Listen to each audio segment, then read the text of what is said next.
Hello and welcome to my lab. I am Traitor Local Mad Scientist. And we are back on Disco Elysium. So last time I was like stalling for time a little bit. Just asking a lot of questions to this fine lady.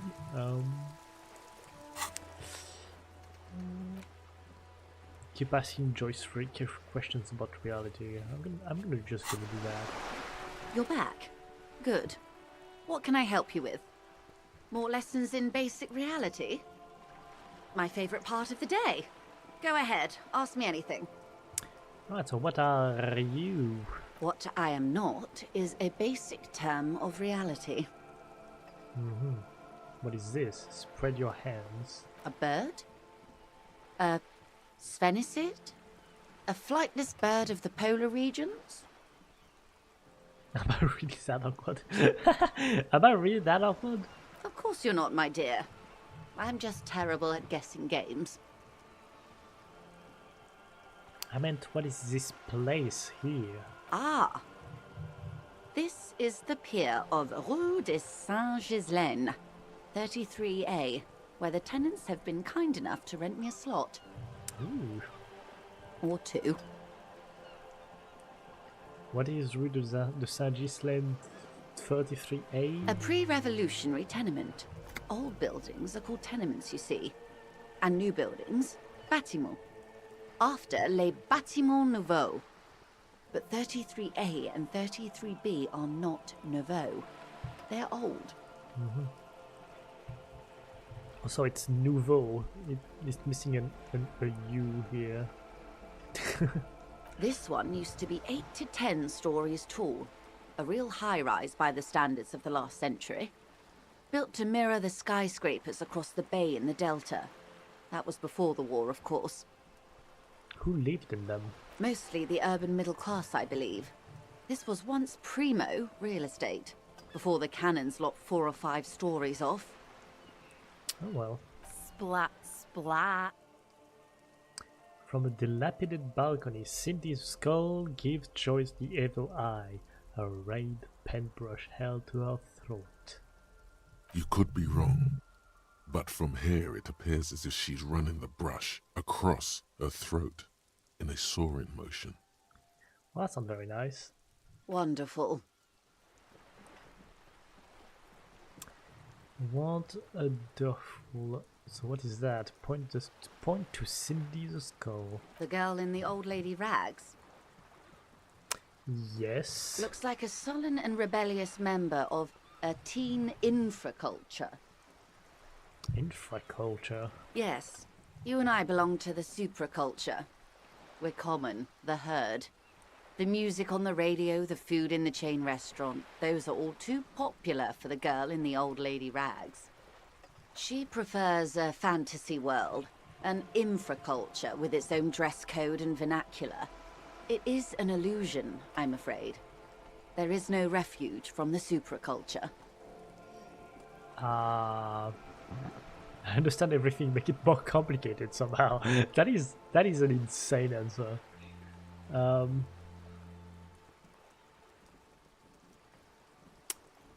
You know what?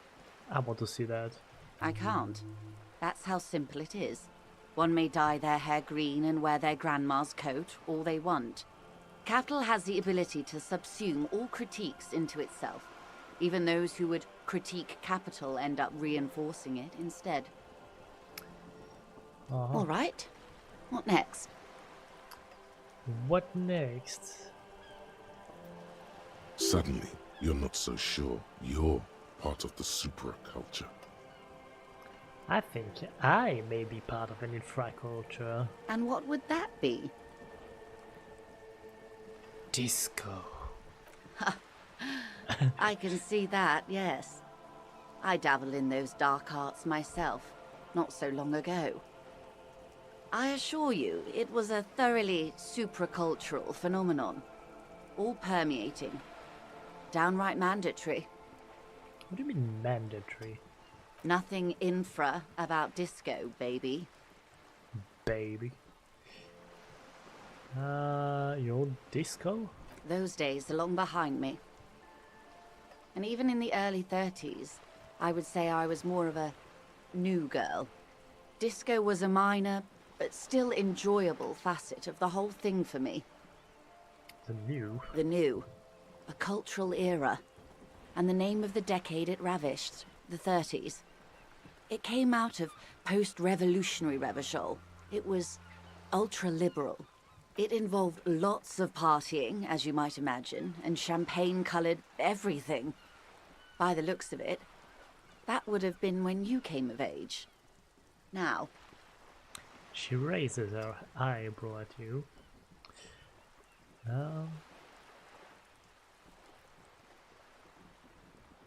Sounds fun. I can't remember a single thing. Wasn't it Guillaume Le Million who said, if you can remember the new, you weren't there?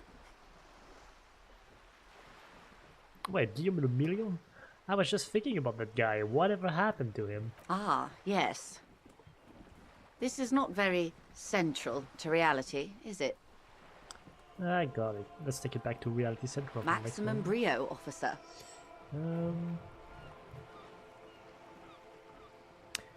Let's try this one. 6 kilometers southwest, in the Valley of Dogs, Junior Officer Chad Tilbrook takes aim at a rabid black dog licking its wounds in the grass. To his left, his partner, Emil Mullins, whispers, "You heard what happened to Tequila Sunset in Martinez?" "Yes, he lost his mind," Tilbrook answers, fingers on the trigger. "Don't worry, Emil." He pulls it out slowly. Slowly now. He'll find it again. I'm not following this. What? We always do. What am I? You? You're an officer of the RCM. So Ravachol Citizens Militia? Preciso mundo. Good. And what is the Ravachol Citizens Militia? Nothing more nor less than the de facto law enforcement body of post-revolutionary Revachol, Detective. Yes, we are the Revachol Citizens Militia. Are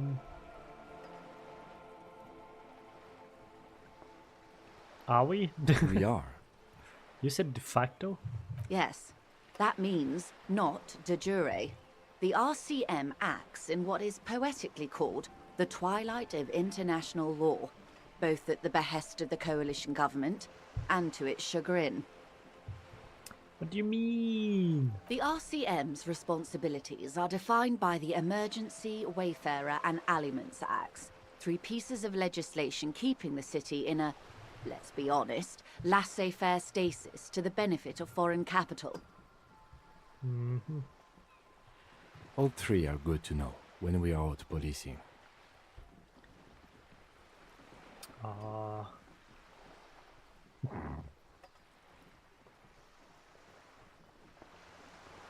So I'm basically a lackey of capital. There's nothing basic about your role, Detective. It's true that the RCM keeps everything the way our seemingly permanent provisional rulers like it. Yet, on the other hand, I know these people. I deal with them daily. Let me tell you, dear, they are not fans of you. Why? The post-revolutionary decade was a disaster for the coalition government. Revachol in the 20s was hell, especially on the west side of the river. Gang warfare, a botched privatization scheme, a nuclear pile meltdown. A nuclear power meltdown? What? They called it the international zone because no nation wanted to claim responsibility. The RCM restored peace where the coalition failed. A true blue citizens' initiative. They will never forgive you. That's somewhat of an exaggeration. In reality, ours is a mutually beneficial arrangement. Revacholians get to keep the peace in Revachol, and the coalition doesn't have to worry about it. Anyway, sorry to intrude. Please continue. Yes, Lieutenant.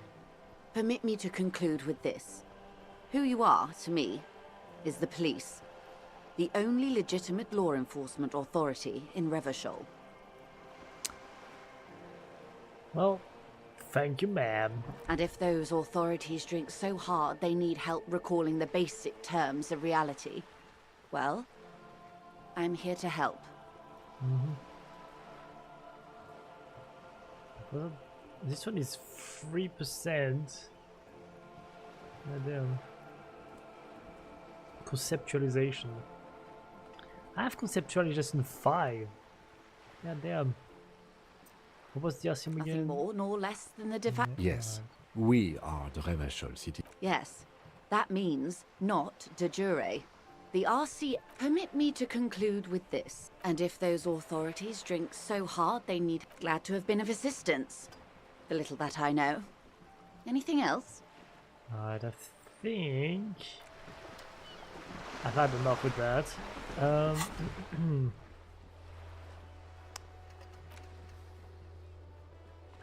I still didn't do that, establish my authority, but I don't know how really.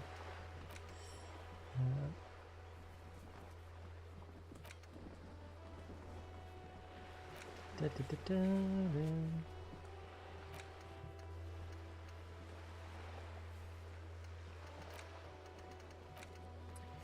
da. I still have to go visit this guy after 21.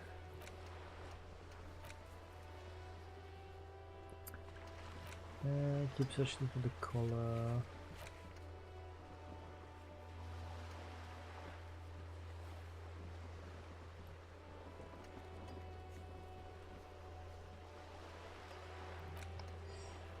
Da, da, da, da.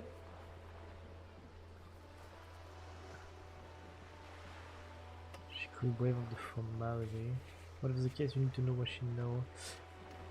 Yeah, I forgot she knows something about the lynching, but wouldn't say.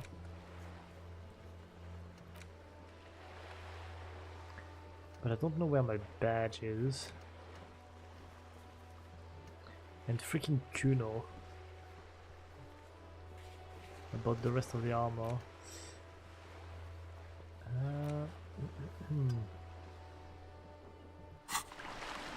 You're back. Good. What can I help you with?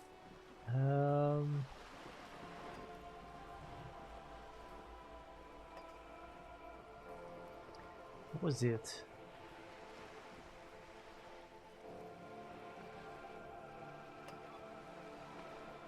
That's the man who was killed. I'm afraid this is a discussion for once we've cleared the lynching question. Alright, fine, listen to it Better not later. tie the forestay to the backstay on this. I hope there is something else I can help you with. I'm afraid I can't say any more until we've taken care of formal protocol. That's a red check. I cannot retry this if I fail it. It's suggestion and 42%. That is 42% suggestion. I got some -1 from that item. Oh shit, hold on. Maybe I can get a Of course, better the chance at situation this is... then. What is giving me -1? The shirt. Okay.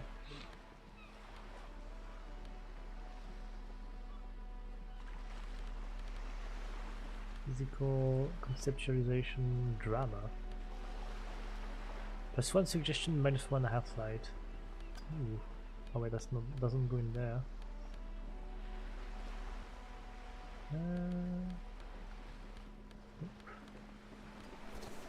If I can get a bonus, conceptualization drama.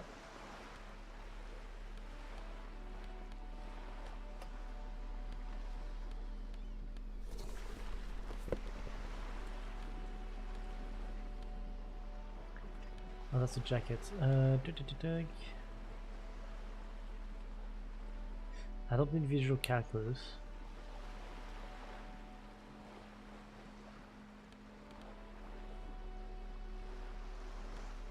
Electrochemistry, half-light. Okay, so I just have -1 with rhetoric, -1 savoir-faire, which should be okay. Okay. You're back. Good. What? I'm afraid I can't say any more until we've taken Hey, care now of it's formal protocol. 72%. Alright, let's go. Feelings. Oh, come died on! away. It was 72%. Why did you fail that? Madam, I need to know about this lynching. It's very important I to me. assure you, it is no small matter for me either. We all share the responsibility for disarming this situation. I hope you have a badge for me as soon as possible.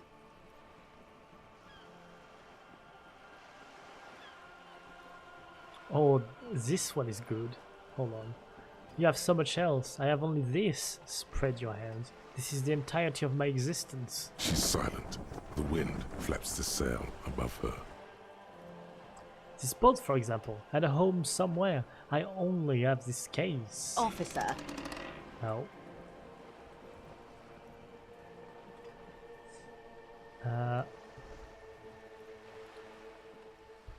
This case is what I will be known by. you know, I don't mean to sound cold, but if you want something, you have to give something back. More than just guilt. You're doing it. Despite your own best efforts, you're still getting in. Somehow. I'll be frank with you.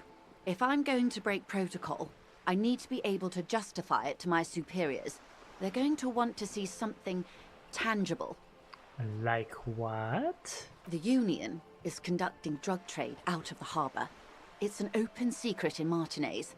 Surely it must not come as a complete surprise to the RCM either. Perhaps it's time to look into it. Or you can find your badge, which honestly seems like a lost cause. Detective, a word in private before we continue. Okay, excuse us for a moment, madam. What do you want, dude? This is not going quite as I hoped it would, Detective. So Lieutenant's voice is hushed. How did you hope it would go? Honestly, I was expecting you to use your unorthodox technique to keep her off balance, and not volunteer us to be her henchman. Oh, so we're henchmen now. This woman is running circles around us. She might have known about your misplaced badge all along, or she's simply an adept improviser. Either way, we've played straight into her hands. Maybe this is all her plan. She might have heard about you. Oh.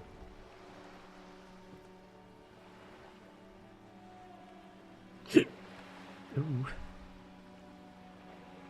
Would you propose that we don't investigate the drug trafficking? No. If there is reasonable suspicion, we must investigate. Otherwise, she could claim we are siding with the Union, or that we are on their take. We'd never hear the end of it. What I propose is, we ask her, then we investigate, briefly.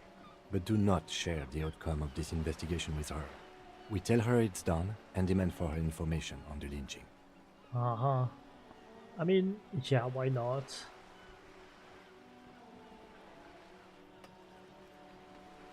The company must have more ears on the ground. She could have known about my condition. I wouldn't go that far. Her reaction did come off as sincere to me. I think she's just quick to adapt. She's a professional, after all. Or we could just, find my badge. Oh, that would be fantastic, but do we have the time? The world is large, and your badge is 8 by 6 centimeters. Yeah, good point.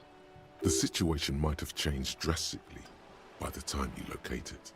Time is of the essence. You could request a new one from your station, but that would literally take months. Let's get back to her then. You're back. Good. What can I help you with? Okay, tell me about this alleged drug trafficking. It's quite straightforward. Someone is using Terminal B to smuggle raw ingredients from the Samar and Isola into Revachol with the Union's blessing. Wild Pines has suspected it for years. Ingredients for what, ma'am? Meth and dextroamphetamine, GBL, and various synthetic psychedelics. Honestly, it might be quicker to say what you can't make from the stuff. Okay. let me get this straight. The materials come from Samara to Rivachal through the terminal. Yes.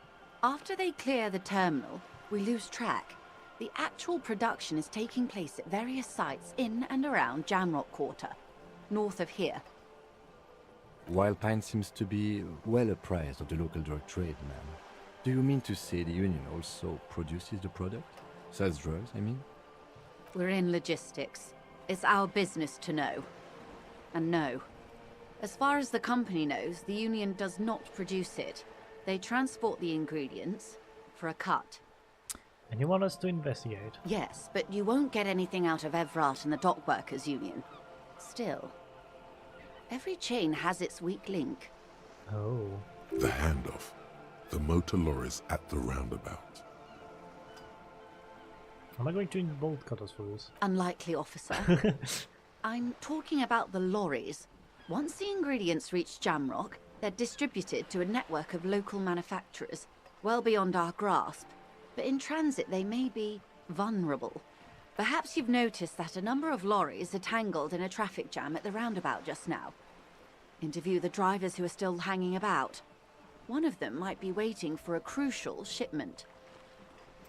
I think I've talked to the guy. Her irises are light green, like the river Esperance in bright daylight, upstream where it's clearer. I'll be explicit. If you find this driver, I will share company secrets with you. Uncovering Union secrets could also give you an upper hand when dealing with them. Mm-hmm. What proof do you have that the Union is involved? How do you think they're financing this strike? There are thousands of unpaid dock workers going strong for the 4th month straight. There was a shakedown of local businesses preceding the strike. Many were squeezed to bankruptcy to fund it. With all due respect to these desert cacti, the contents of a few cash registers cannot provide for 2,000 men. The local businesses can scarcely provide for themselves. So you think the strike is being funded with source ingredients for drugs? Precisely. Smuggled out of that very gate at night, most likely, then loaded onto lorries and driven to Jamrock. You simply need to find one driver who will open up to you. It sounds like she tried looking into it herself, though she's clearly not the type your typical lorryman would confide in. Uh-huh. Why didn't you come to the RCM earlier? We did. On more than one occasion. Apparently, there's some sort of inter-precinct disagreement about whose jurisdiction this area falls under. Alright. We know the company has launched its own probe into the Union's alleged involvement. We also know it's come up empty. It's not just the RCM. No one's been able to find any hard evidence. Well, here's your chance, officers. It's not coincidence the lorries are stranded there like that, is it? No. We asked East Motor Track to raise the drawbridge. The road company is a partner of one of our subsidiaries. However, She pauses, looking to the sea. this is a limited time opportunity.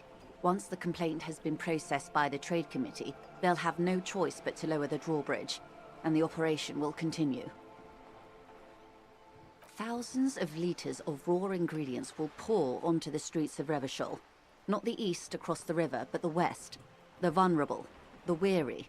Well, at least this solves one mystery. What is that, Lieutenant? Why I had to call East Motor Tract and beg them to open a drawbridge for me. I'd wondered since I first drove in, on my motor carriage. Oh. I am sorry for the inconvenience, Lieutenant Kisaragi, but we need them trapped here. This is a unique opportunity. I'm sure you understand. Okay. We already have some suspicions that one of the drivers was present in the lynching. The two might even be connected. Or not. Though, if you have evidence to the contrary, I'm eager to hear it. As eager as I am to share it, Lieutenant, once the job is done. Okay, I've made up my mind about the smuggling investigation. Yes? We will take this case. Prop the driver, see what it is. Excellent.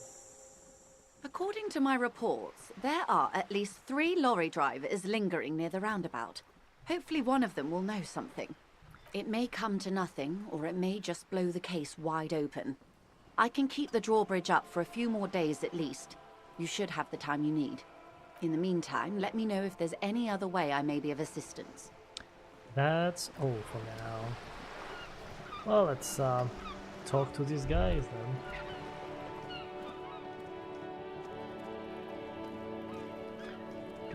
Do. Hold on. I need...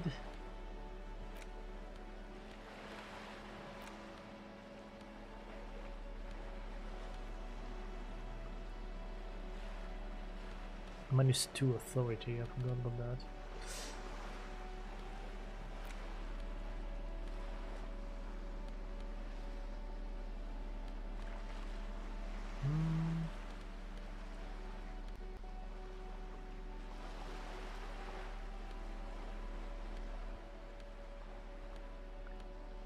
+1 logic, -1 authority. I don't have anything for the authority.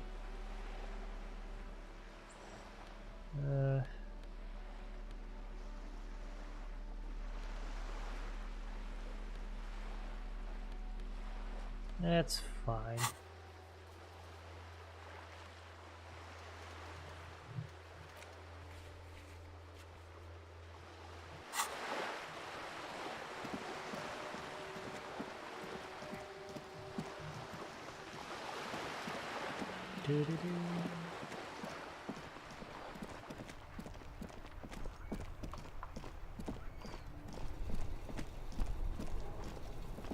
Still here.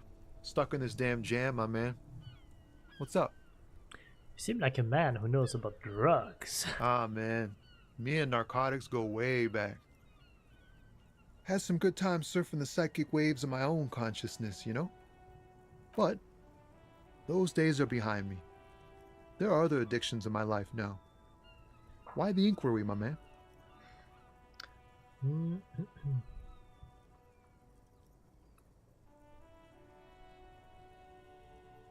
I need to get high and I'm looking for a dealer. Hey, man, that's serious criminal talk. Are you trying to pull some sort of an entrapment thing on me? Nah, I would never.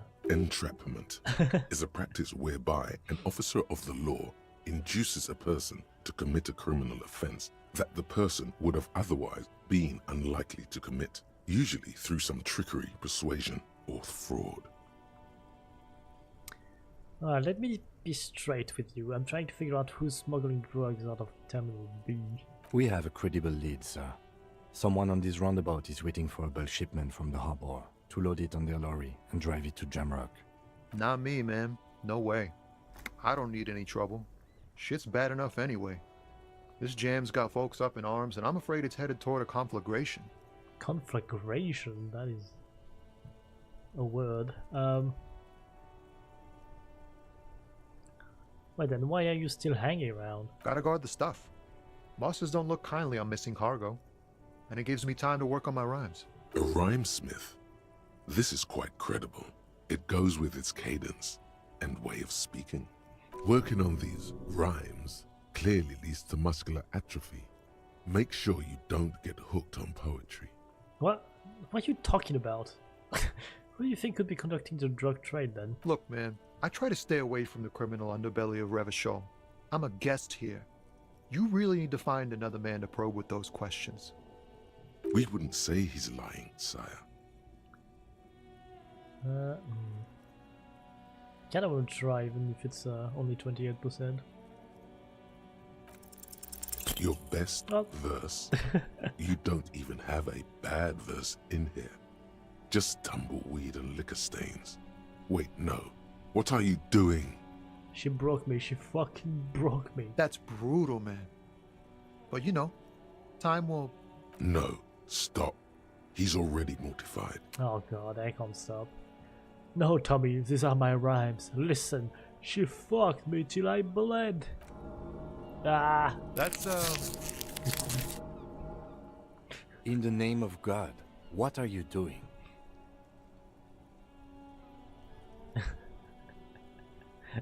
It's not real, guys. It's not my actual thoughts. It's a poem. Yeah, I get that, and it's cool, but I will never be the same again. She's always there. Fuck the case. Fuck everything. Total doom. Yeah. Yeah, I get it. These are your rhymes. They're from your life. Doesn't matter if they're robust, they're honest. So, thanks, man. He's not lying. He liked the end. Oh, okay. Yes. And I also thank you for stopping. We have a drug investigation to return to. How about we do that? But at least they give me a +1 to this one. Huh. But I will not try it. Alright. Yeah. You to save lagging me.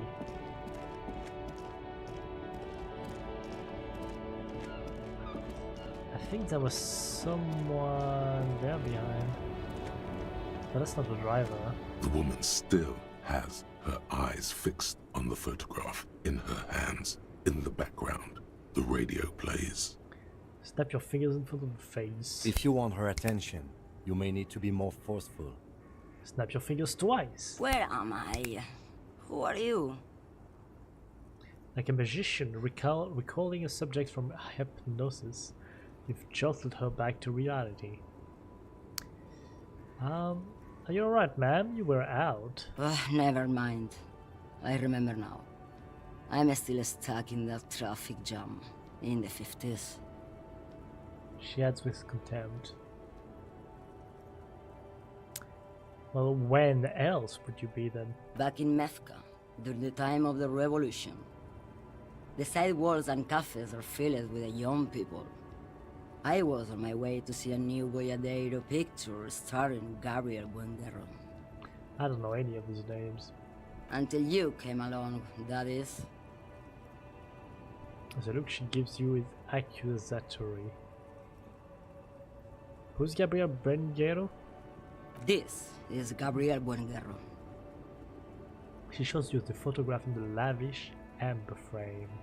A strikingly handsome man looks straight at you, his head crowned with a wide brim hat. His hair is dark as an oil slick, and his jaw the most perfectly chiseled thing you've ever seen. This man's got a hold over her, even 50 years later.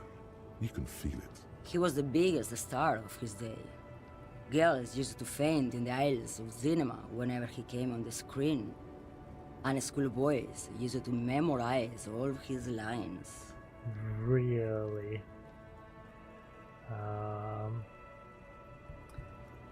So I take it you were in Meske when you were young. Someone was.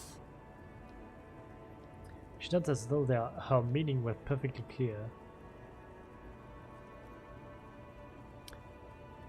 Well, sorry to interrupt your dreaming, ma'am. I wasn't dreaming. I was there, Lowman. It was early spring, and the man behind the black sun had just come out. The posters were 20 meters tall. Everything was golden. Her eyes narrow and she appears to take your measure. While you, people, were tearing each other apart over your petty little revolution, in Methk, it was a golden age. The Republic of Mesk is a massive confederation on the Isola of Muindi, the world's largest state by territory. It's a petrostate, a constitutional monarchy, and, as of recently, an outcast due to its tilt to the far right.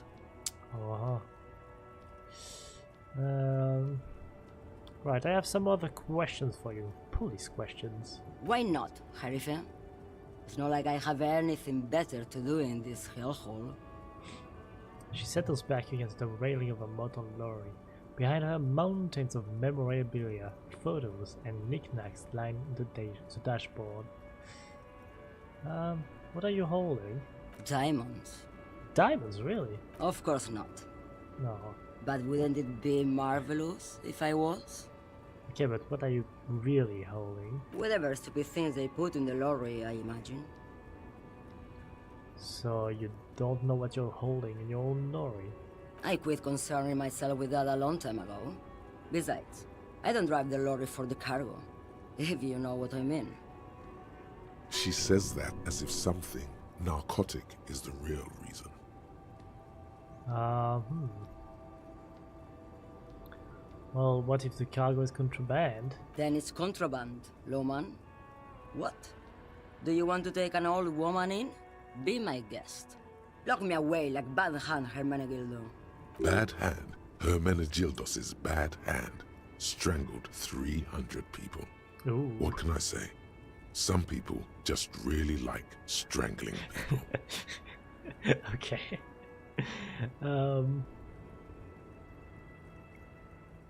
Before I came, you seemed away. She's just a distracted old woman. We should maybe let her get back to her things. So he doesn't think she's a smuggler. You hear that, Lawman? I don't think your partner likes you spending too much time with me. Should you drive a lorry if you get like that? Oh, don't worry about me. I'm one of the best camioners around. I drive routes no one else will. What routes? Lomonosov's Land, Udajnaya Zemlya, the Western Plain. She nods and closes her eyes again, letting her mind submerge. The Transcatolia Magistral. You for 1A. Adestradas Oh Dumiral. my god. All the good ones. The deep trenches. Where the bluebirds fly. She opens her eyes again and shudders.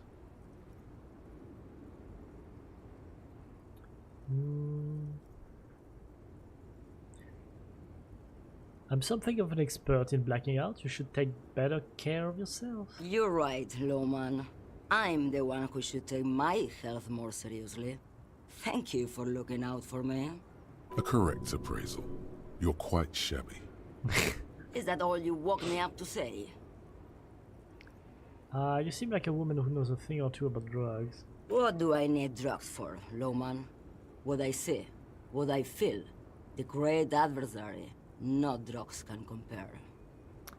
The adversary? Yes, there is a protagonista and an adversario. I am on the side of the adversary. There's no coming back from that hole. Those epithets are familiar somehow. The great adversary, the great unrest. I don't like the sound of any of that.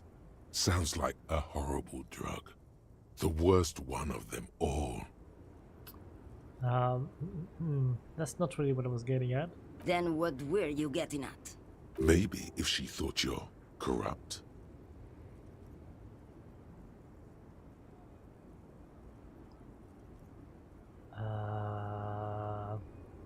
Everard sent me. Who the fuck is Irrat? The union boss? Ah, and what do I care about the union boss? He's no Gabriel, he's no Franco Negro. He's not even Hermenegildo the Hound. Fine, let's change the subject. Good. I don't care about drugs. Thank you Little for molecules now. there. Yes, go. Enough jamboree. She's clearly not the smuggler. Anyway.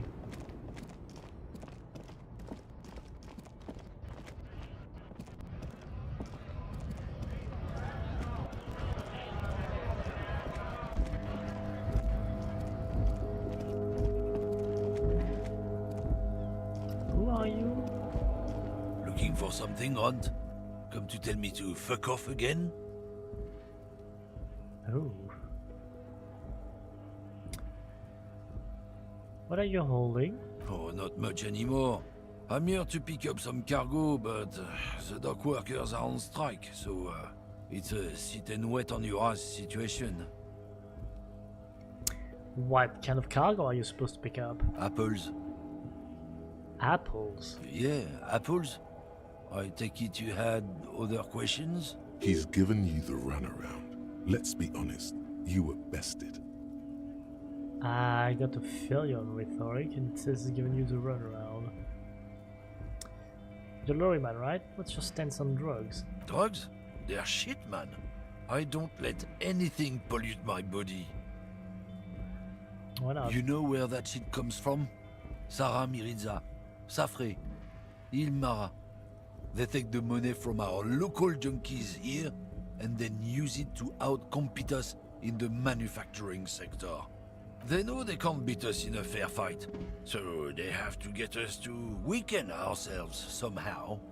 It's racial sabotage. Racial economic sabotage. Oh my god.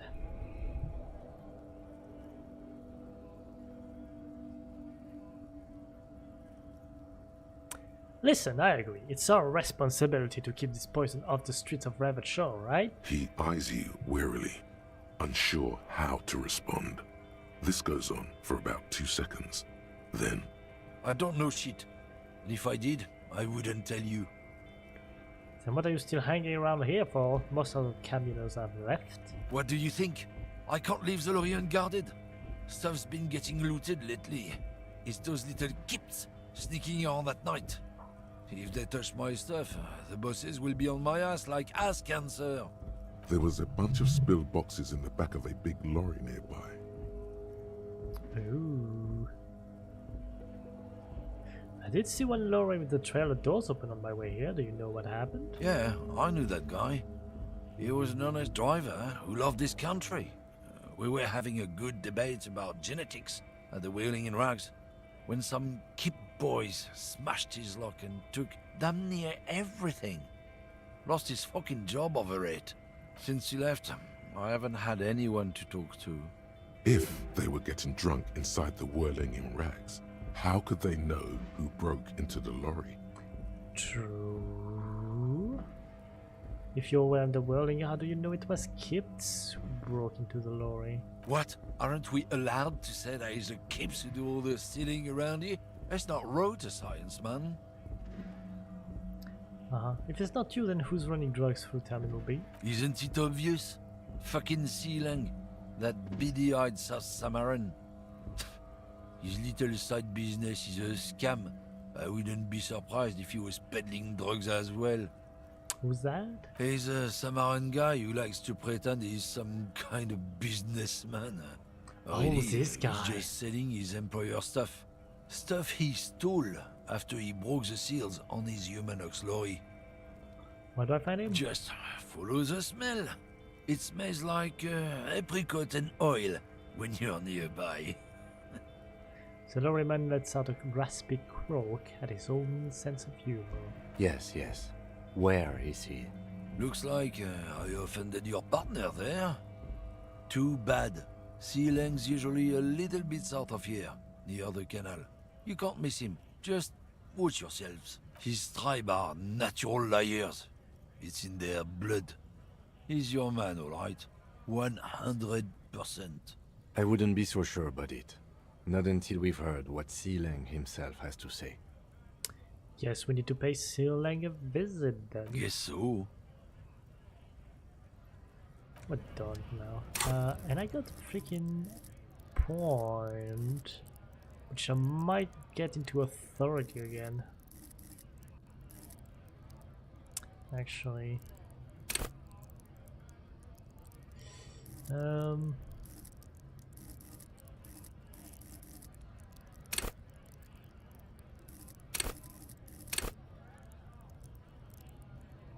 Yeah, let's do that.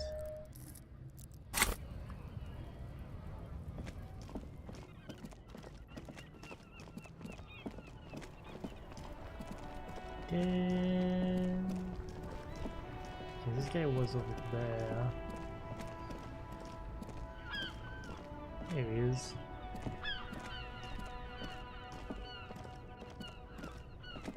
You see a Samaran street vendor surrounded by a motley assemblage of goods. When he realizes you're looking at him, his face breaks into a wide, welcoming grin. The name Sealang is embroidered over his breast pocket. Happy shopping, officer! Everything's cool here. He gives you a thumb up. Some thumbs up.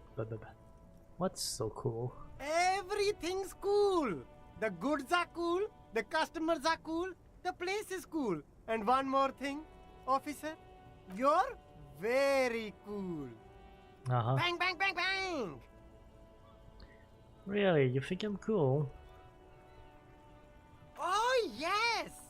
You got style. You got personal style. You know what you like.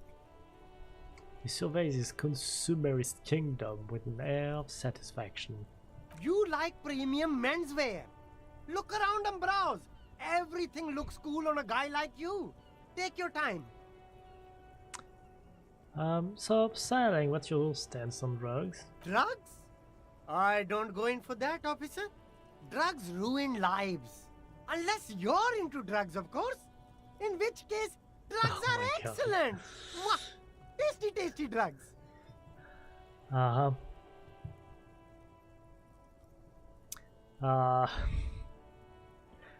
We're looking for a lorry driver who is transporting drugs out of the harbor. He or she is in the traffic jam. That's so cool. You investigating the local drug trade like some cool narc? But I am not a lorry driver. I am just a street vendor. I don't know anything about that. A blatant lie, sire. Yet he tells it with such conviction. We'd believe him if we didn't know better. Oh, but you are a lorry man. Another driver has identified you and your lorry. Who said that? It's the fat racist, right? I bet it's him. He has an agenda against me because I'm an immigrant who works harder than he does. He's a hater. So you admit you're a lorry driver? No, I just said I work harder and he's an asshole. He stops to think. Realizing he can't get out of it. Smart man. Okay, maybe I'm a lorry driver too. A little. But that's not the most important thing about me. That's my day job. This is my dream. He spreads his arms. So you forgot to tell me? Exactly. It's such a small part of my life. It's in the rear view mirror now. I'm climbing out of that hole with ingenuity. Stop squirming. What do you know about the drug operation at the harbor? Nothing. I told you. I'm not a dumb guy. I don't get involved with that crowd. And what crowd is that? Crowd. You know, the drug crowd. It's a drug crowd.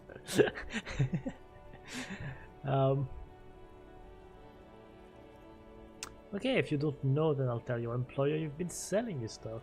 No use. He's not telling us. He's too afraid. We need to take him to my station and ask him there. After we've called his boss. Okay, look. There's bad people doing bad things here. That's all I know. Please don't get me into this mess. I spent 15 years working my way up. Here we go. There's a tiny bit of truth on the table. Zoom in on it. Zoom in on it.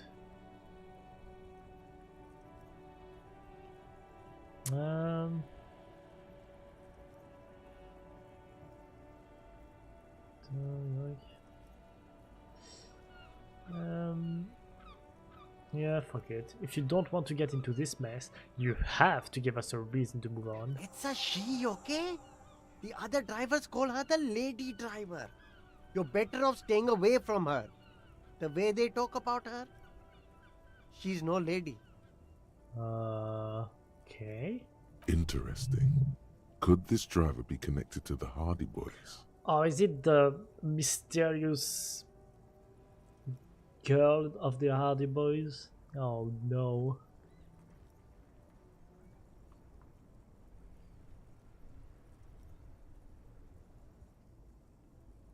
Point to the Pell driver now. Could she be associated with the Hardy Boys? I don't know. I'm not local. I don't know anything about that. What is all the drivers who talk? All of them. I don't know.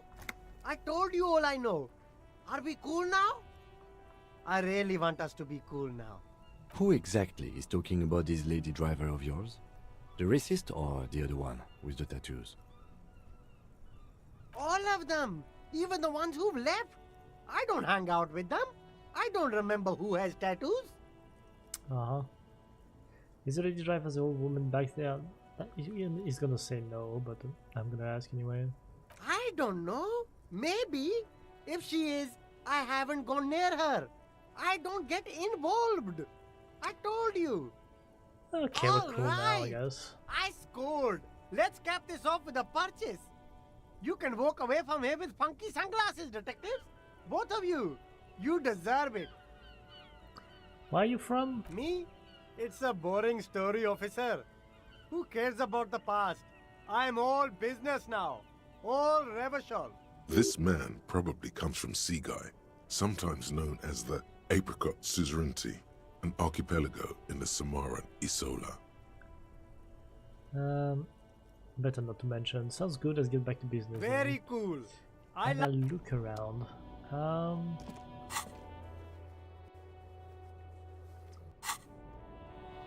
Think about the lady driver.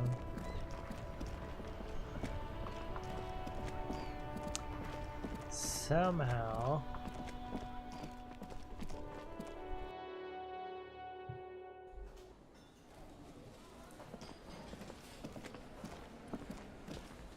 I've got nothing to say to you. Why are you wasting your time? What are you going to do to me? What are we going to do to you? Why did you say that? Did you forget you're a cop? Again? The union isn't going to do anything to you. It is not a crime syndicate. It is a labor organization. Goddamn right it is. If anything, it is the RCM who do things to people. But we digress. Okay,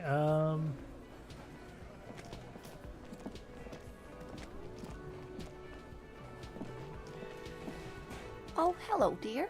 There you are again.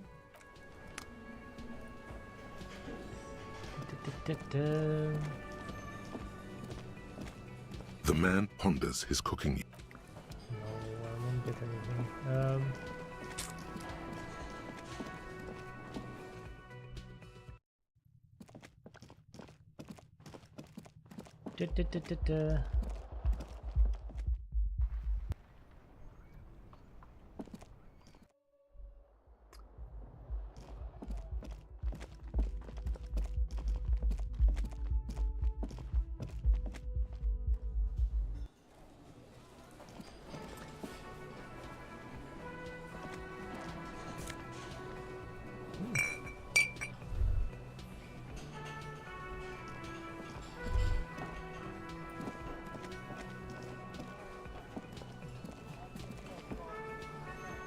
Who is this guy?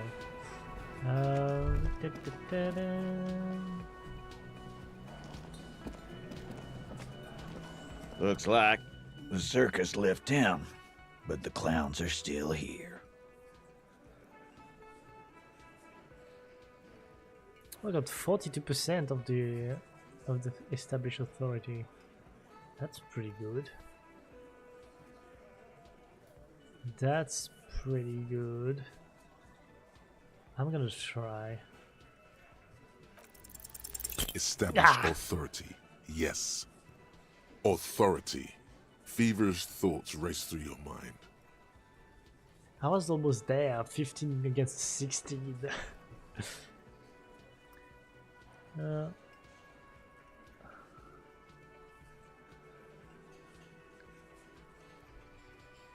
And the only thing, you know, oh god, all of this. That's it, that's all I got. Did you already try the gun thing? I hear the gun thing is excellent and has great results. You're probably right. The others are only there for filler, to make the gun thing pop. Alright, Kim, I need your gun. Why? This is not what he thinks it is. This is a great idea. Everybody calm down, this is only a demonstration. Kim, the gun please. What in the name of fuck are you doing? But I don't want to give you my gun, not after the last time. Oh, Kim. The fuck is happening, Titus? What are they whispering about? Easy, Shanks. I want to see where this is going. Trust me, Kim, I am merely flesh. That is... Oh my god.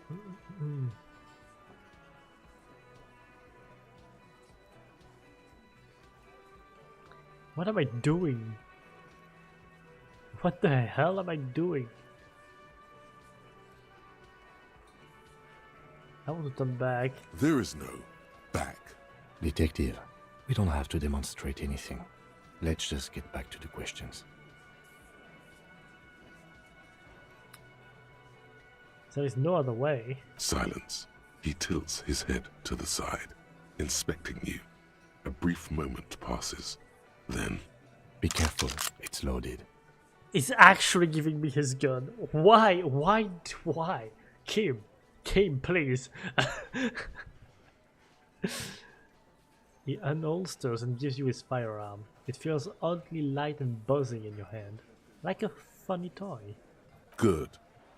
Now put it in your mouth. Oh my god. Oh my god.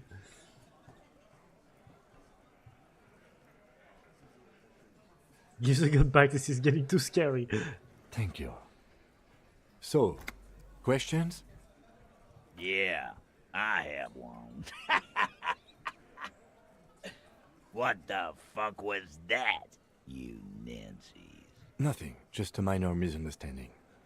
Let's return to questions, officer. Yeah. Let's just fucking leave. That was embarrassing. That was embarrassing. But he did give me his gun. Why? hmm.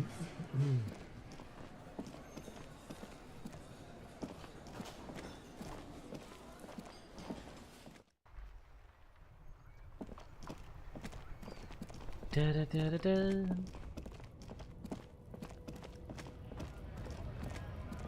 Looking for something, Hunt? Come to tell me. You could push him by asking him to show you the soles of his boots. He definitely looks like someone capable of a lynching. No. I know you've been giving me the runaround. Fess up, where's the lady driver? I don't know what you're talking about.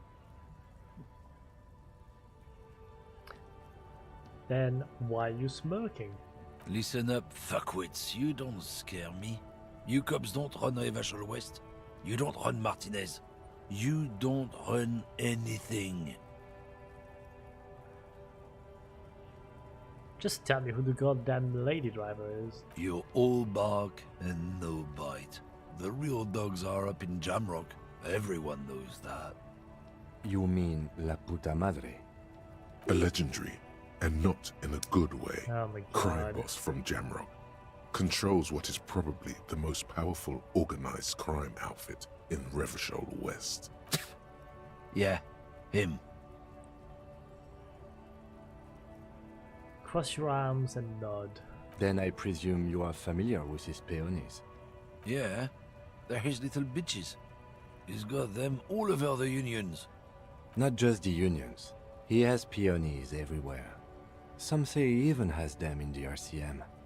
Dirty fucking peonies who'd do anything for him. Multi-ethnic drug addicts. Ooh. The lieutenant adopts a rodentine quality. Be cool, sire. He's getting into this. Okay, say nothing. You're not peonies. You wouldn't be investigating a drug thing if you were. Depends. No, of course not. We are not peonies. But if we were, and one of Madre's drivers were to be stealing from him, then it's a good peony's job to find out who that is. He's surprisingly good at this. Not bad at all. Look at him lurching.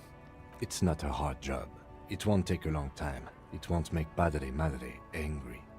But a stupid fucking racist is standing in the way, protecting this fucking thief. Damn, Kim. I'm not scared of you or the mob. I'm under the protection of the Lorryman and Carter's Guild. You've seen that corpse in the ceramic armor there. Did his shitty little guild protect him?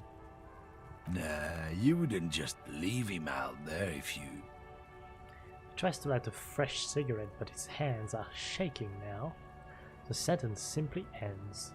The lieutenant turns and gives you a barely perceptible nod. Be careful. This man's still got some fight in him by the looks of it. It won't be easy to break him.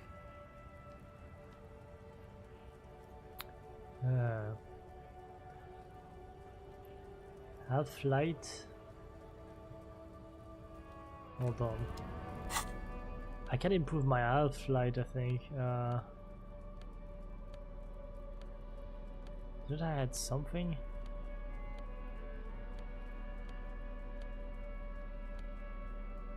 Oh, the jacket is giving me -1 half-life. So I'm gonna remove that. Oh, actually, this one is better.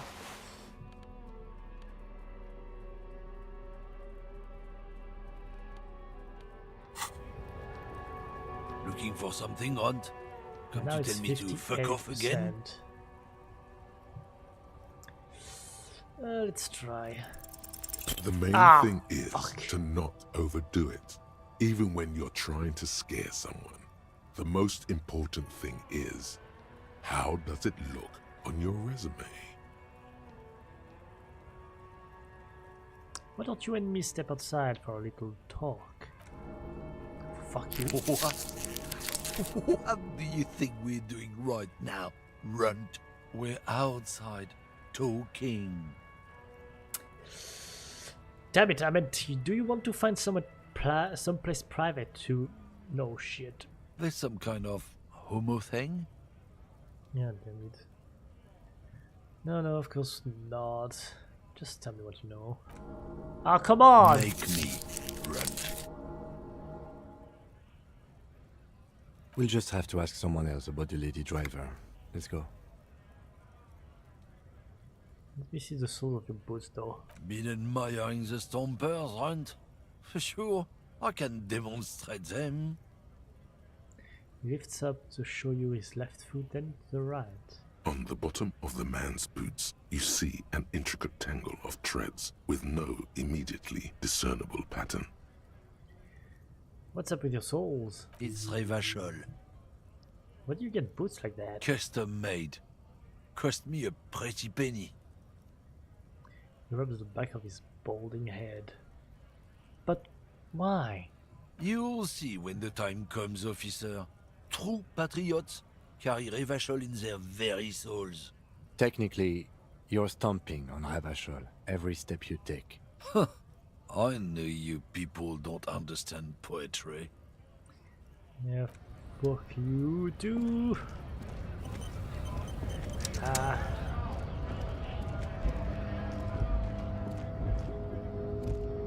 A lorry stuck in the traffic. The windows are clear. They've been recently washed. Fumes of heavy fuel oil waft over you, making your eyes sting. The odor mixes with cigarette residue. I think this lorry belongs to our tough guy. Likely, yes. This guy's proud of who he is. Drapes it all over his machine. He was acting tough before. This definitely scared him a little. You being here. Alright.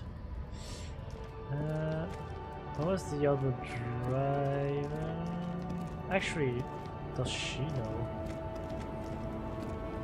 The woman is still hunched. Huh? What is it? What do you want? Alright, are you the lady driver? Did you just call me a lady, Herife? She clearly doesn't think she's a lady. Don't repeat it. I was told of a woman driver. You're the only one here. I'm not that either, Herife. I've gone too far from it all to remember what was between my legs. It doesn't work like that on the long haul. So you're not the driver everyone is terrified of? I'm only terrifying to small children and to those who used to know me. Yeah, it's not her. Believe me. Saying who is the female driver I was told of? How should I know? Do I look like I spend a lot of time with the other communers sniffing around when I have my movies to go to? Your movies, yeah. That's what I need to know. Awesome. Don't really care about the rest.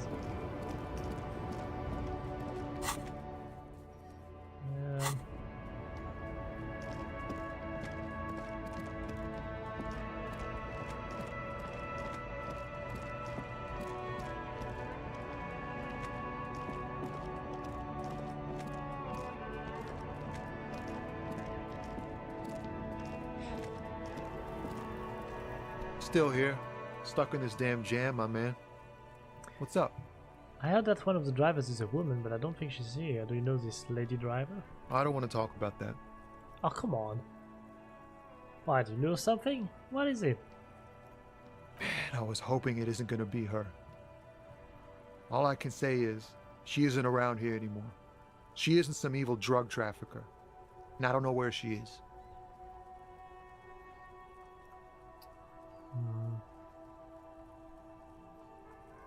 Who's this person? What's her name? Thank God I don't know. People here call her the Lady Driver. She kept her name a secret. From me too. Now I see why. Who is she to you? A friend? An acquaintance. I don't know. She was the only person in this damn jam I could talk to. She's someone I don't want to rat out to the law, okay? What does she look like? A youngish woman. Gruff, but in a cool way. What color hair? Blue and violet. Dyed. It was violet when she got here. Blue before she went. Huh. Then she may have dyed it again. Yeah. When did she leave? Damn, I don't want to... Please just let it go. Whatever she did, it can't be that bad. She's not a bad person, I know that much. We can't just let it go. It's part of a police investigation. That's how it always is with you, isn't it? All part of the investigation. Of course it is. The girl's troubled. If you hunt her down, she may not survive it. I can't have that on my conscience. It won't come to that. We won't pursue her on this. This is information only. I don't believe you. You said she's troubled. How? She's got the darkness in her. That young person's darkness when you think it's all over. And you're looking for a way out. Yeah, that sounds bad. She shared this with you? Yes. Which is why I don't want to snitch on her. I was told everyone's afraid of her. You're not? I heard the rumors. I saw the other drivers looking at me strange when we talked. And she told me, too, that she's had a violent life. But I wasn't afraid of her. More like for her. Did this violent life include drug trafficking? You didn't need to ask that, Kim. Well, it looks like it did now. But we didn't talk about that. We talked about life, you know? She talked about her mind. Hold on, her mind? The way it worked. The trouble it was giving her. The pain it was causing her. When she left, did she leave her lorry behind? Fuck, man. Go grill someone else with these questions, okay? There are plenty of drivers here who couldn't stand her, or were afraid of her. They'd be more than happy to rat her out. Well, not really. You're the only one that is actually talking to me about it. He's right. There are other options. The raceman, for one. No, that is not an option. Push Tommy, and it will break his heart and his spirit. Don't expect you to be pals. Now is not the time to focus on feelings. You need that info, son. Oh, God. Put yourself in my shoes. I need this for another investigation, too. It's important. I can't blow it. You're not gonna put a bullet in your head if you blow it, are you? 'Cause she's on the edge, man. I wouldn't be so sure, Tommy. Yeah.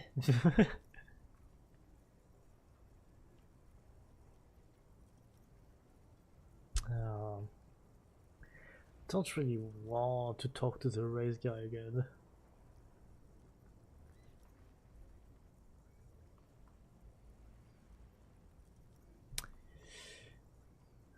We dropped the matter for now. Thank you, friend. Wow, this makes me feel like I should pick up smoking again. Would help with my rhymes, too. Right. I wanted to do something.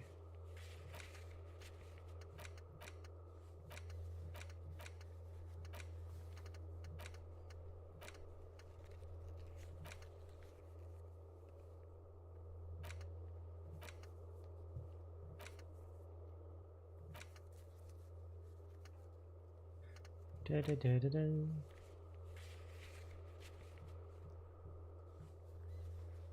Oh yeah, I wanted to talk to Kuno.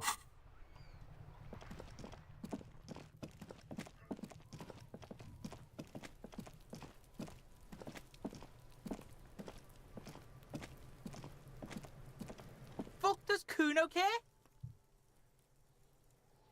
okay? 8%, not gonna happen. Kuno doesn't. Not gonna happen.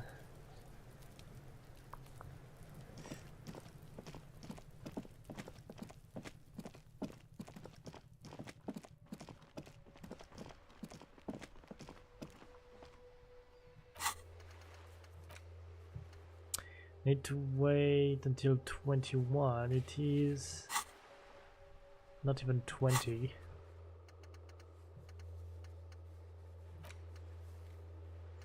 Not even 20.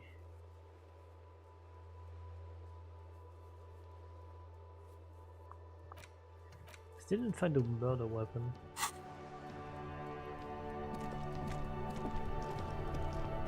The dented yellow mailbox greets you with its graffito and bullet holes in the front. Na, na, na, na, na.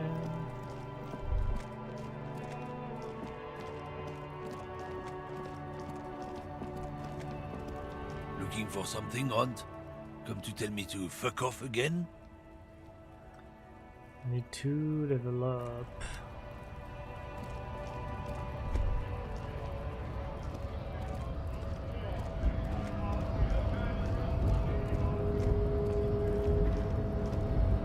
Hola, Wandering Man. How can I help you? Los Ardis? They're sort of like you. Is he actually comparing you, an officer of the law, to some neighborhood vigilantes? There's only one low friend, and that's me. Why not? Must be nice being something else for a change. The rest of us are just folks. Right.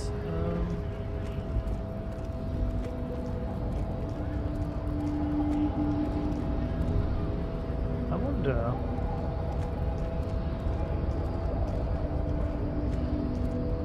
Your race descent has only worsened since I last saw you. You have really let yourself go. Why are you not with the Hardy Boys? I am not the first line of defense. I am the last. In addition, these so-called Hardy Boys are an effeminate clique of bodybuilders. Their company is spiritually degrading. You pick up on something artificial in his tone, like he's putting on an act. This is unlike him. He is usually more himself. But you're all part of the union? The Hardy manlets are on the pay of the company. I answer to the union alone. And I do this out of race heroism. Finance is an alien concept to the Seminoles. Now leave me be. I must luxuriate in the company of my woman. There's more to it. What have you got against them? Fine. They have recently fallen under the influence of a possibly sexually perverted female vagrant and a narcotics peddler. It's shameful. Harry is my other way. Who do you mean? Find out for yourself. Endomorphic blub. Interesting.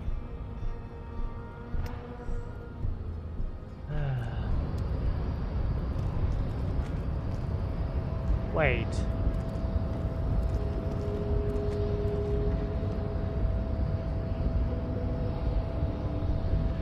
Look at this box here. Can't get to it though. For some reason.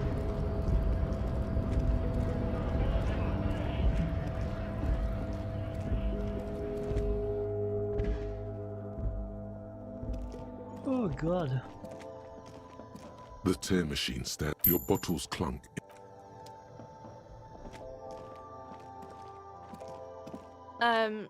Is this about the questions again? Because I don't really know anything. Can you tell me anything about this reality we're in? Reality? You mean, what reality? Economic reality, or...? She is like a student unexpectedly called upon by a teacher. Can she answer the classroom question? No, I meant the physical reality. I don't know. What about it? What time is it? I don't know. Look at the clock. It's right behind you on the wall. The clock shows the time at 10:09. The hands seem to be still. It's apparent the clock doesn't work. The clock doesn't work. What is the revolution? When ordinary people take over the government and demand democracy. What about the one we had here in Ravachol? Yeah, it happened like 50 years ago or so. Sorry, I'm not very good at this. At history, I mean. Where are we? We're in Frit. Yeah, no, I meant, where are we on the larger scale? As mankind, or as a nation, or... What will her essay prompt be? As a mankind. In a good place. She rubs her face thinking. I mean, science is doing great, and this radio computer thing seems to be kinda big. I don't know. She shrugs and folds her magazine back. The coalition, what's that? Someone told me there is one. Our government? Or do you mean something else? Sorry, I really need to finish this article. Cool. Alright. Oh, you give me experience, thanks. I needed that.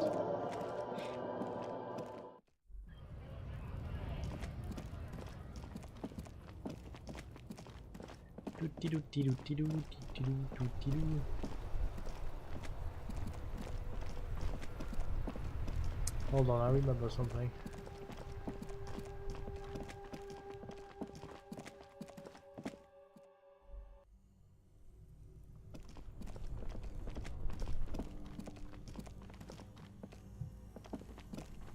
Is he still stuck in place? This orange machine is dead still. Yep. Do.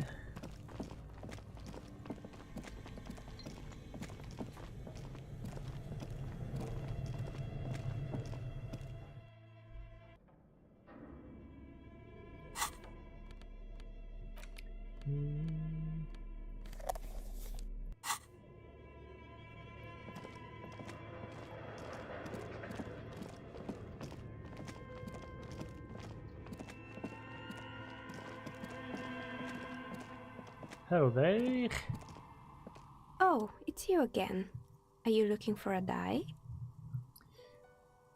I have more questions, but I'm listening. More questions I'm pretty sure it still doesn't work, but sure. I'm listening. Okay. Good. I hope it clarified things a bit. What else? Huh. I have nothing to tell her.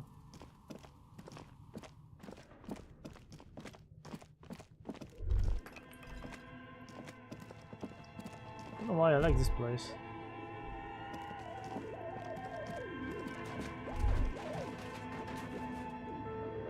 It's scary for like no reason.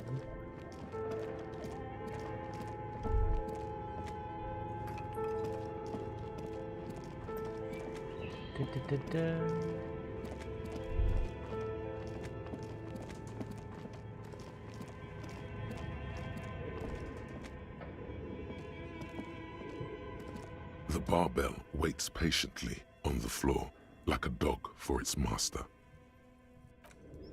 42%. I don't want to hurt myself.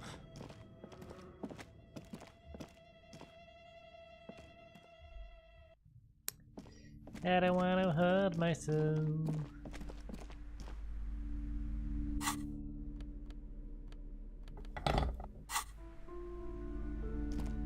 Hello again, esteemed officer, and welcome to Crime, Romance, and Biographies of Famous People. What if I want to buy a book? Goodness, you were already doing good, browsing the shelves. Why'd you stop? Don't you feel compelled? Go, go! Get back there. The books await you.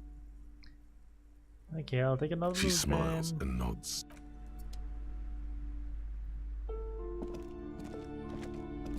A small mountain of colorful board game boxes.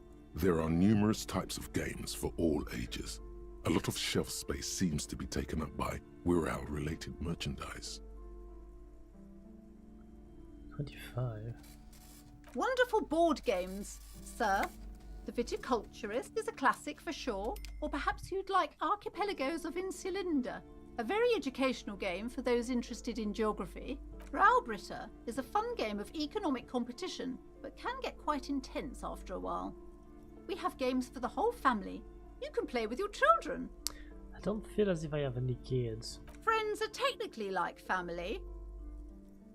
For playing with friends, I'd recommend Suzerainty. It's a civilization building game where you build a civilization, then set off to brutally colonize and repress other civilizations. It'll cost 12 real. It's interesting. So what about all these Wirral things? Lousy auras there. No, role-playing games are popular among those types. You know, who are into those kind of things. Personally, I don't like it. Not at all. I've heard they turn people into occult enthusiasts. That they have rituals where they try to summon entities. Highly immoral stuff. You can still buy them though. Interesting. Let me leave. I don't want to be here anymore. The lights are so pretty when it gets dark. What is this crime business? Crime fiction is about murders or burglaries or things like that, and the work of a policeman or a private detective who's trying to solve a crime and catch the criminals. Wait, no, not crime fiction. I need to know what crime is. It's that bad. Crime is what we were solving before this conversation began. Sorry, Kim. Okay, I get it. Crime, murder, get the people going. And you don't look much like a policeman.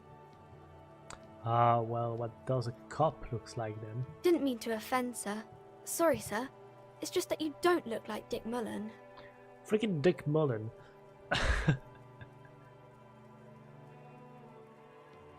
It's not your body that's important in police work anyway, it's your head. Head? Yes. No, it's your soul. Your blue soul. No, your resilience. Not head, child. Heads. Okay, I'll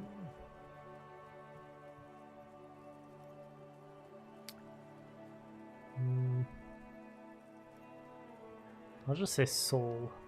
That Mullen guy looks like a Hample man. Who could respect that face? It's not even drawn correctly. He lacks soul. I'm not sure I understand. A policeman's gotta have the right stuff. An ingrained sense of the law.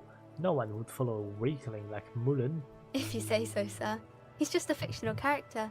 He's no match for your soul. Maybe you can show me some real police work, sir. Like in the books. The cover image of Dick Mullen seems to stare at you with harsh disapproval. Okay, I'm going to deduce something now. The girl keeps her hands folded, hidden. Why is that?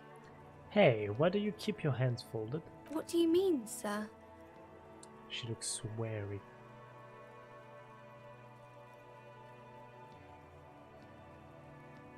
You don't need to be worried. I'm here to help. She looks around anxiously. Her hands remain folded in front of her. She doesn't want to show them. The lieutenant stands by, looking at the two of you with little interest. It's okay. She brings out her reddened hands, her nails frayed, nearly chewed down to the flesh. You bite your nails. And you knew this from me keeping my hands folded? She shoots you at suspicious glance. Well, there were a few other hints. Well, that proves nothing. Anyone could do an easy deduction like that. Her eyes flash with defiance. She's not impressed.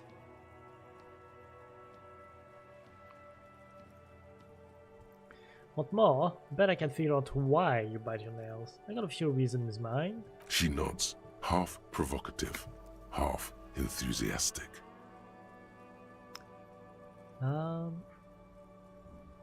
You're uptight because of your mother and the pressure she's putting on you. Maybe so, sir. Okay, I know it's a bad habit, and I shouldn't. Either way, another ace deduction by the #1 detective in town. It was okay, sir.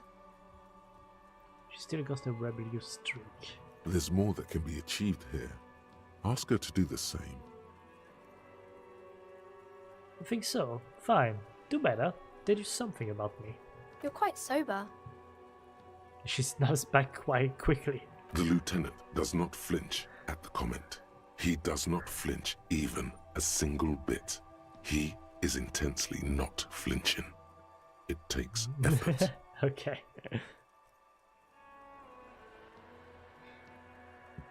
I am also sad and my head hurts. I'm sorry, sir. I hope things get better soon. She looks you in the eye, a gleam of sympathy on her face. There she stands, swaying on her feet, assaulted by the early spring breeze. She smiles at you. The whole situation suddenly feels familiar, somehow. At least I'm getting SP from all of that. There's something you're missing. Ooh. What are you missing here? Why does this feel familiar? You have absolutely no idea. Familiar? How? You must have forgotten something you heard again. Alright.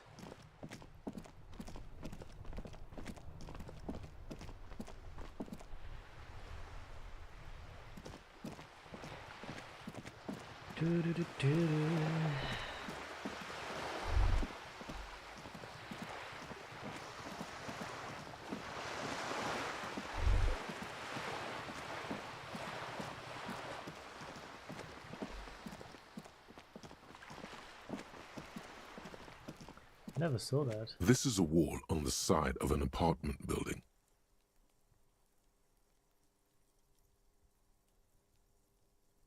Why am I looking at this wall? 17%. I still want to try. Because this is no ordinary wall. It is sublime. That Look was at it. damn. The shadows, the colors. Let the conceptual joy flow into your pupil and blossom into thoughts in your brain. All the other walls on all the other houses must make a pilgrimage in adoration of this, the uncontested pinnacle of wallcraft, color peeled from the very face of God. O Wall Father. Ooh, that held my moral. Kim, I must paint this wall, add even more beauty to it. Huh? He sounds tired of it all. Cindy the Skull has all the necessary materials. Talk to her. I must talk to Cindy, get the necessary materials from her. If you must. Besides, and I saying too. Cindy. Oh wait, I have to go up. Oh, maybe I can just. Hello again, go across officers. Have you come to admire my mural? Cindy, I need some paint and your brush too. What for? The apocalypse is coming. I need to warn people. For art, it's for art, okay? Well, if it's for art, but what kind of art are we talking about?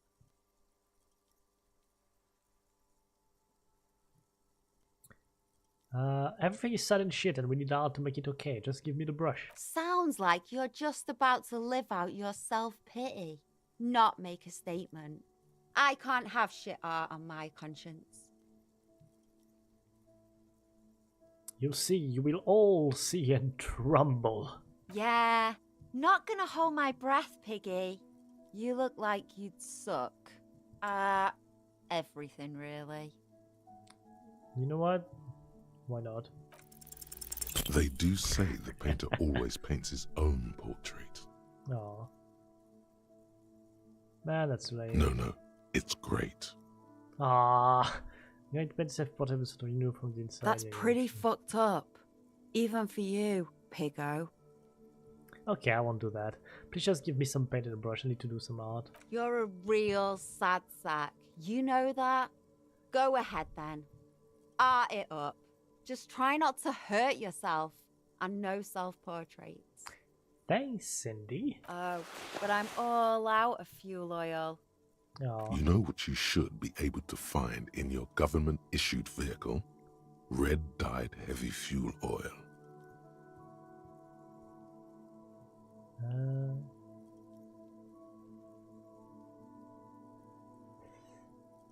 Right on. No way I'm settling for paint if even children are painting with fuel oil. That beautiful wall deserves nothing less. Hey Kim, do you think you could lend me some of your fuel oil? My fuel oil is for my kinema. Use your own fuel if you are unable to contain your artistic impulses, but please, leave my kinema out of it. Aww. God damn it. At least I have a brush.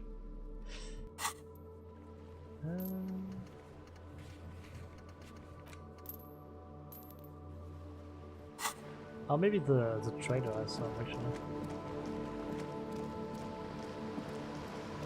Or the pawn shop.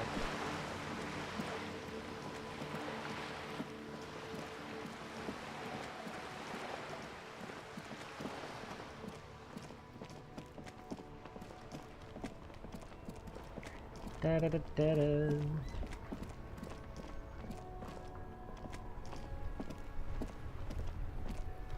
What is happening here? Scribbled between the thighs of a page-free girl. L'origine du disco.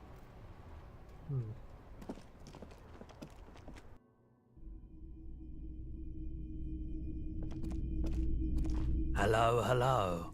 Let me know if I can help you with anything. Shit. It doesn't have anything.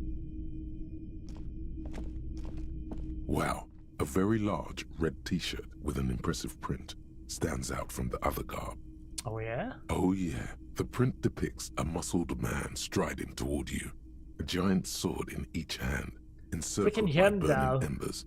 Behind him is a cluster of cabins engulfed in flames.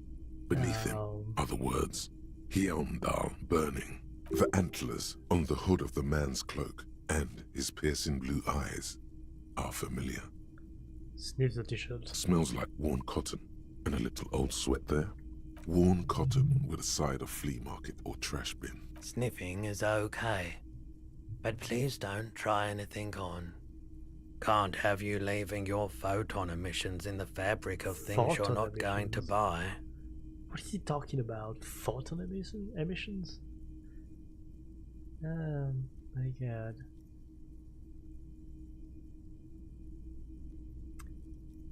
What's the deal with them? No, I don't care. How much are you saying this t-shirt? 2 real. That's not... That's dirt cheap. That is cheap. Cool, I'll think about it. You should.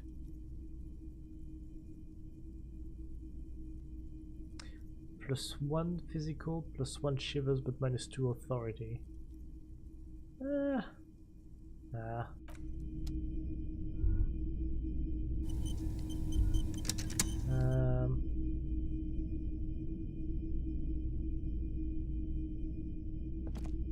The boomboxes wait on the shelves, and your boombox, that gold and amber, is the Harman Welsh W2, made in Vespa, designed in Seoul, plays all reel-to-reel formats. I have 2mm, 8mm, 12mm. It's even got a little radio in there. It'll set you back 12 real. And here you are, quality sound reproduction on the go. It'll play anything, wherever, turn any tape into a conversation of sounds and shapes. Doesn't sound convincing. But yeah, I think I had a tape. And I needed that. Hold on. Oh, that looks cool. Items. Don't tell me I do not have the tape. What did I do?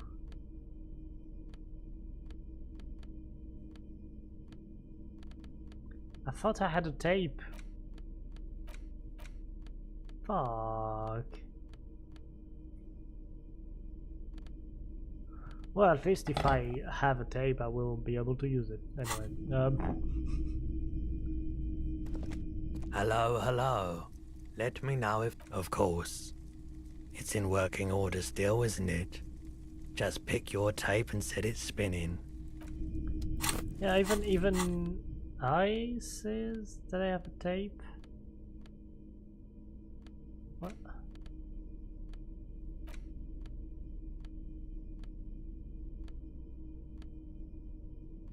Pen, green postcard.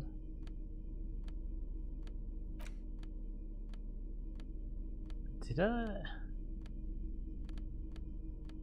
What did I do with this tape? Did I sell it? Did I sell the tape? Is that why I don't have it anymore?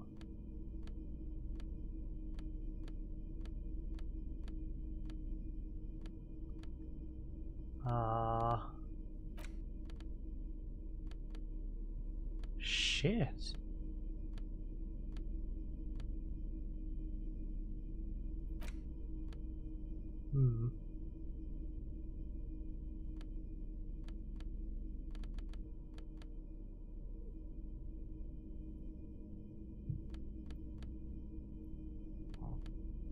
I got one bullet apparently.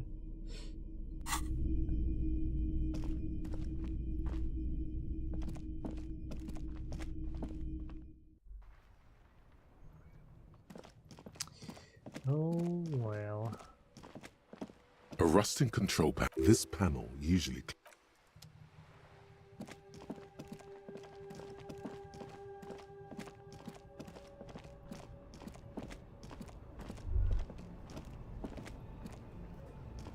You keep coming back. That's good of it. You find your hands deep in... The box smells like cat piss. Economical, but also trendy. Look first hand, buy second hand. Keep the economy moving. No good. All you can come up with are some treated... They itch. The itch is so bad you'll want to smash someone's face in. All natural materials, see?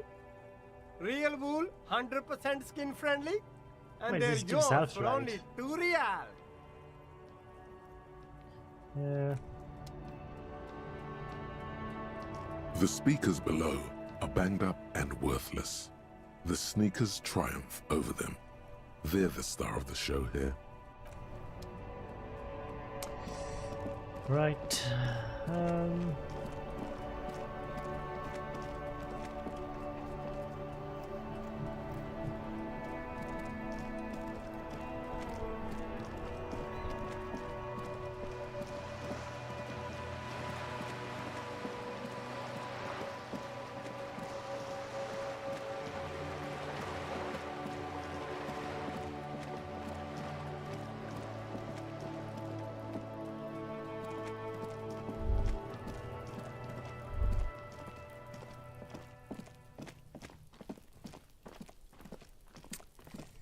No, there was nothing over there.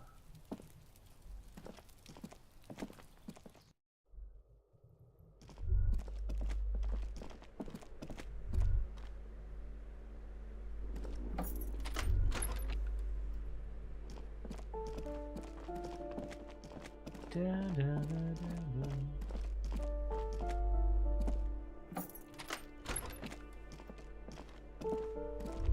A plaster cast bust depicts a middle-aged man with impressive sideburns. The name on the plinth reads, Kraz Ma. I suspect that's exactly what they are trying to do. There aren't many communists around, not after the revolution. Some youth still keep the ideology going, it seems. Mm-hmm.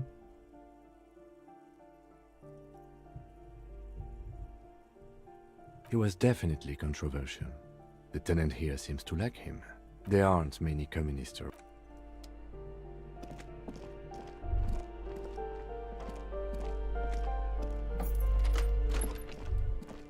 There's nothing I can interact with here.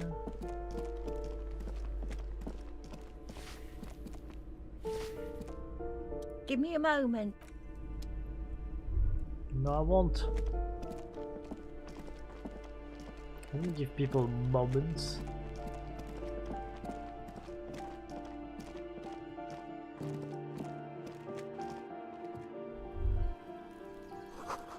maroon glow of light pollution rises from the east.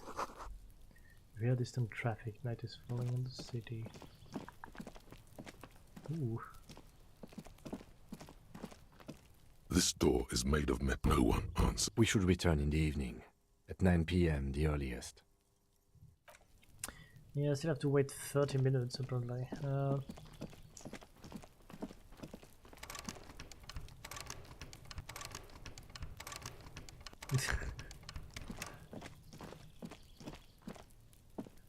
Oh god, what am I gonna do?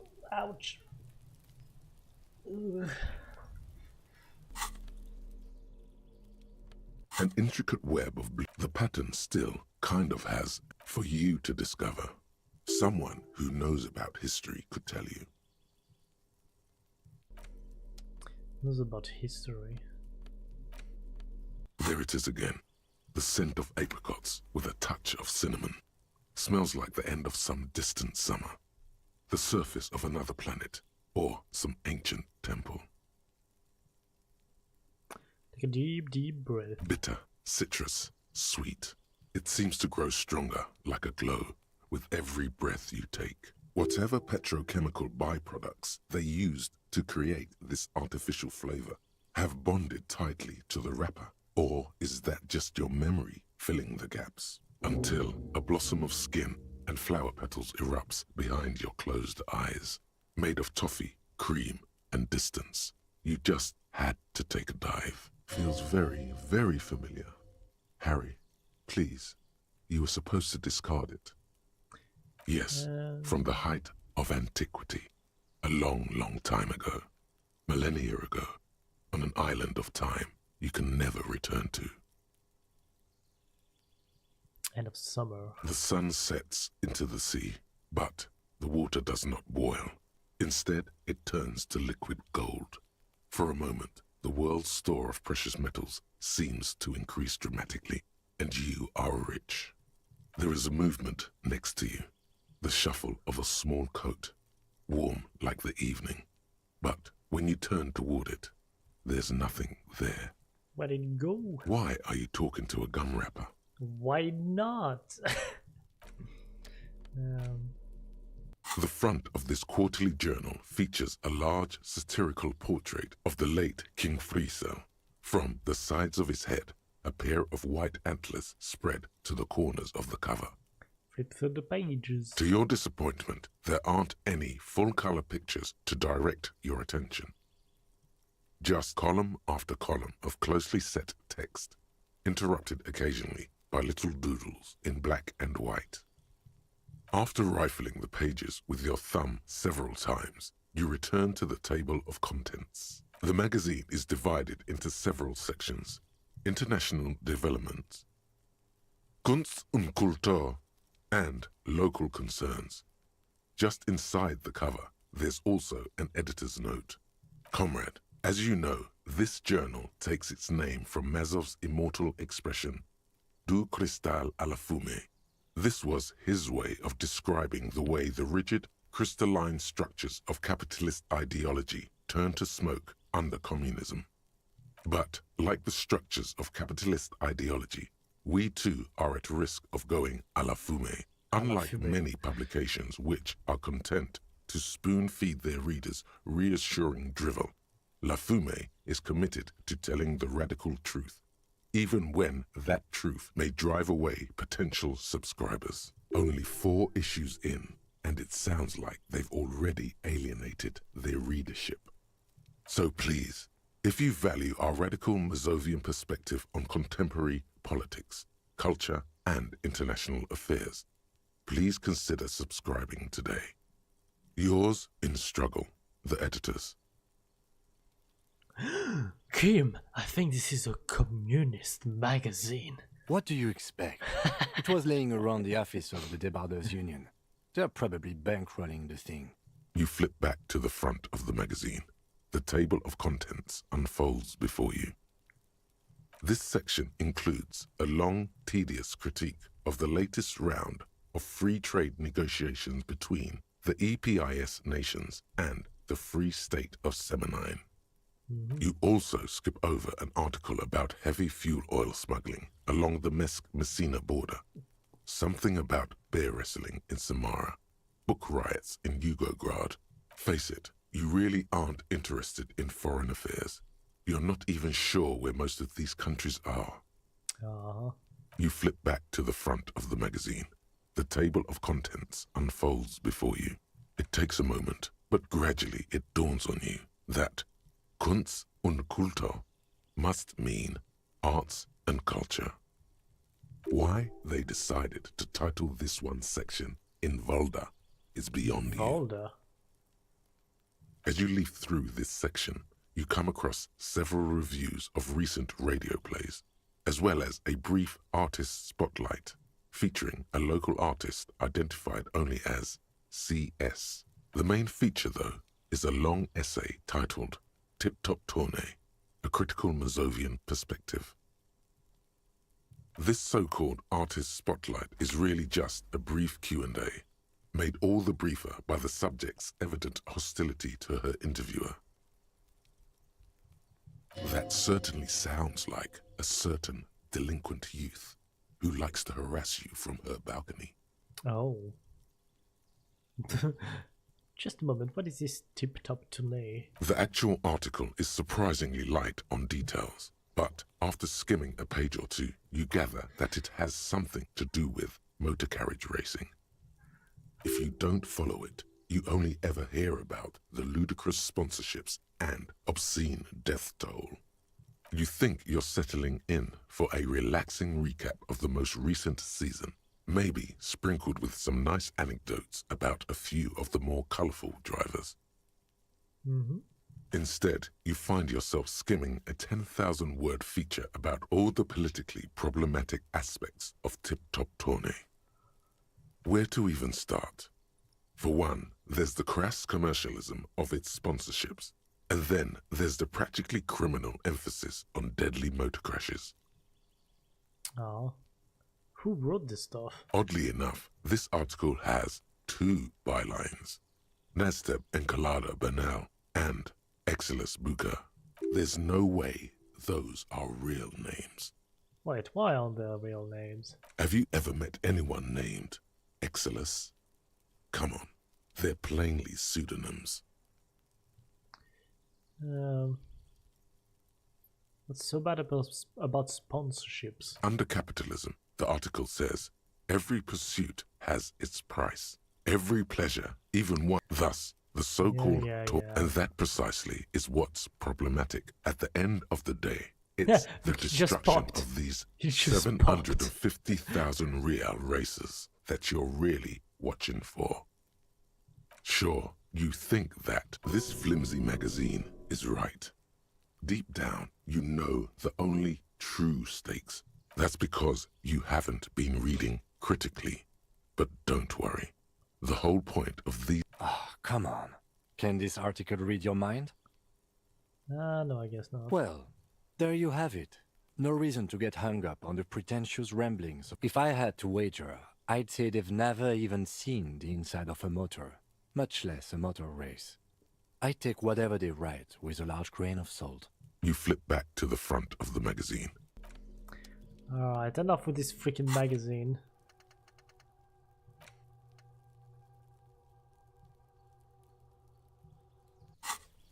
Let's finally talk to this guy. I've waited so long for this guy. Gendarmerie, you found me.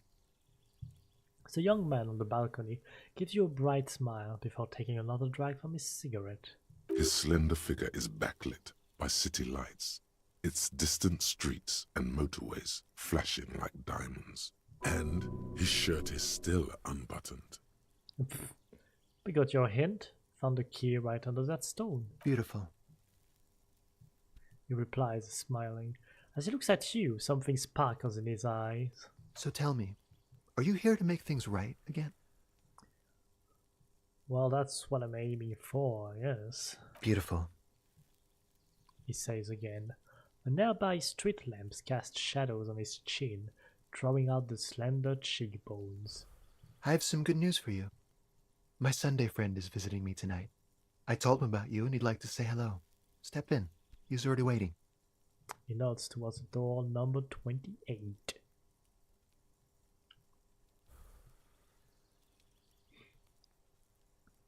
By the way, I'm really digging the view here. Mm-hmm. That's why I chose this place.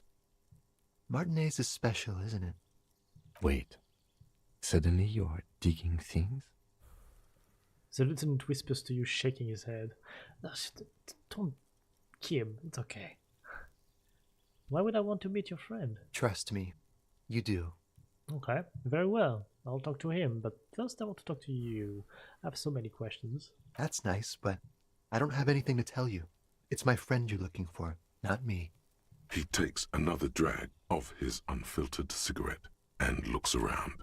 It's getting dark and the neighboring windows have lit up, one by one. Downstairs, a cat crosses the yard, disappearing into the bush. Besides, I've got to run.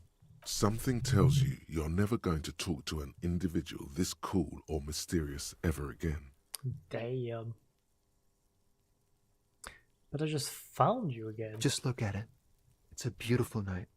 Who's going to stay in on a night like this? He's right. Only losers go to bed early. Time to break out the booze. No booze. Only if you promise that we'll talk again. It's important. Something flutters in the corner of the lieutenant's mouth as you're saying those words. We'll talk. Just not tonight. Take care, alright? I leveled up.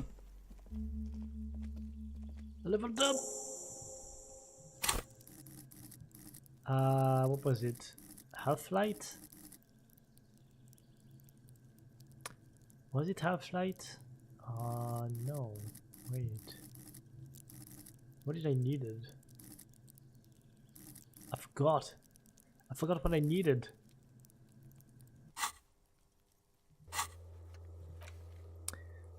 Hold on. Rhetoric. Shivers.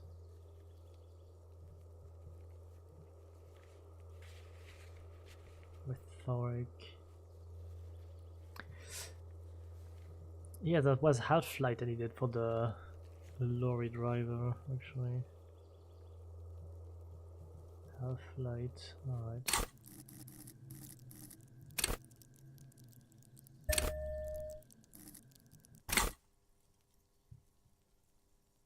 And he's gone again. Looks like it's becoming a theme for him. There's something so different about him that I just can't put my finger on. Different, of course. There's just something so mysterious about the way he talks and moves. Something so mysterious about the way he talks. Sultan squints his eyes, trying to hold back laughter. Very mysterious. Very. Kim! What was that? He's barely holding it together. It's all he can do to keep from bursting out in laughter. Come on, detective, let's go. We've got a potential witness to interview. His Sunday friend, remember? You know the department door before you. Right. You won't be there later. Ooh. Lots of things here. Oh. Hot photo, expensive men's perfume.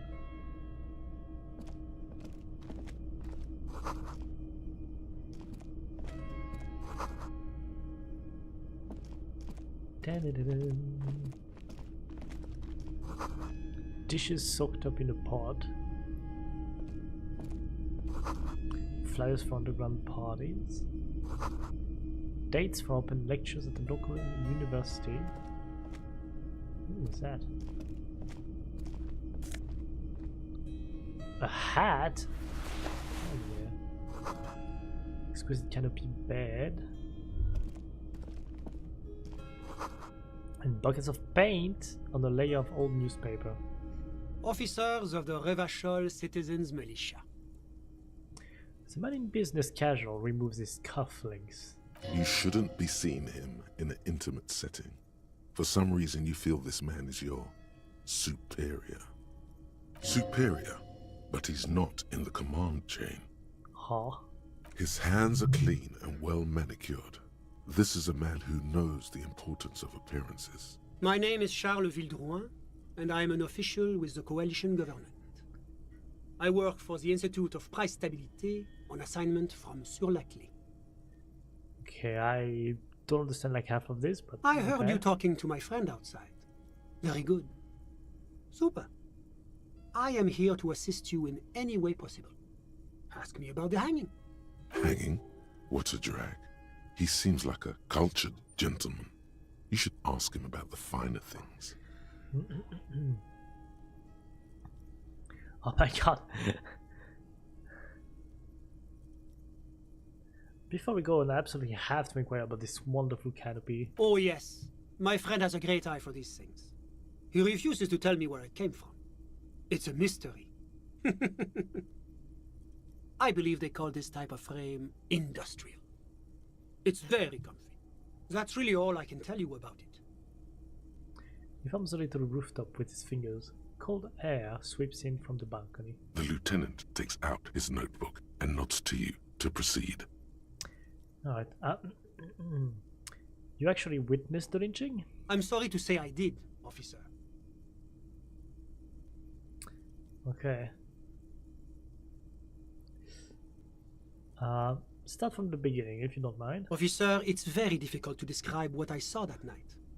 It was so surreal to me, like in a play. He holds out his hands and blossoms his fingers, like a drama teacher setting the scene. What do you mean, like in a play? It was just so strange. I could barely comprehend what was happening. I was on the balcony when it happened, getting some fresh air. I remember that first they came in, carrying what looked like a body. And then I saw all the surrounding windows go dead, one by one. That's when I understood. I should not be seeing this. Sounds like the victim was unconscious, or at least incapacitated. Well done, detective. Well, he was dead because of the bullet. Who were there? Can you describe them? I couldn't see their faces well, and there were quite a few of them. But they were very loud and very Martinez. He pauses, looking for the right wording. Let's just say that the laboring classes can get rather expressive with their profanities. Okay, how many of them were there? I couldn't tell you exactly. Less than 10. Maybe 8? The lieutenant sends you a sharp look at the mention of that number. Were any of them huge, like 200 kilograms huge? That's a giant you're describing. No, they were all quite human, as far as I could tell. What happened next? I went back inside. Yes, back inside. Keep yourself safe from the killing. Were you able to see anything from inside? Officer, the yard was pitch black. There was nothing to see, but I could still hear their voices. They were threatening to kill that poor man. Uh-huh. Was they men, women? All men, I presume. But again, I couldn't see very clearly. What ethnicity were they? I believe they were mostly white, though I believe I saw 2 Areopagites among them. And I am quite certain that one spoke with a Mesk accent. Okay, what happened next? Well, that's the strangest part, officer. Nothing happened. It was oddly quiet for a public lynching. What do you mean nothing happened? They lynched a guy. Eventually, their shouts died down, and that was all. There were no gunshots, no celebratory shouts, no anything. Aha. You're right, that does seem strange. I'm afraid I don't have anything else to add. About what time was all this happening, approximately? All I can say is that it was late. So let me get this straight. You didn't actually witness the hanging itself, did you? No, I didn't see the corpse until the following day. Well, those are all my questions. Thanks for your time. Of course. Anything I can do to assist the RCM. What's an official like you doing in Martinez? The coalition is only looking out for the price stability. Inflation is a killer, like a heart disease blocking the normal circulation of the economy. It must be controlled. Ah. The economy impacts the entire international community, which is why it requires international oversight. International oversight.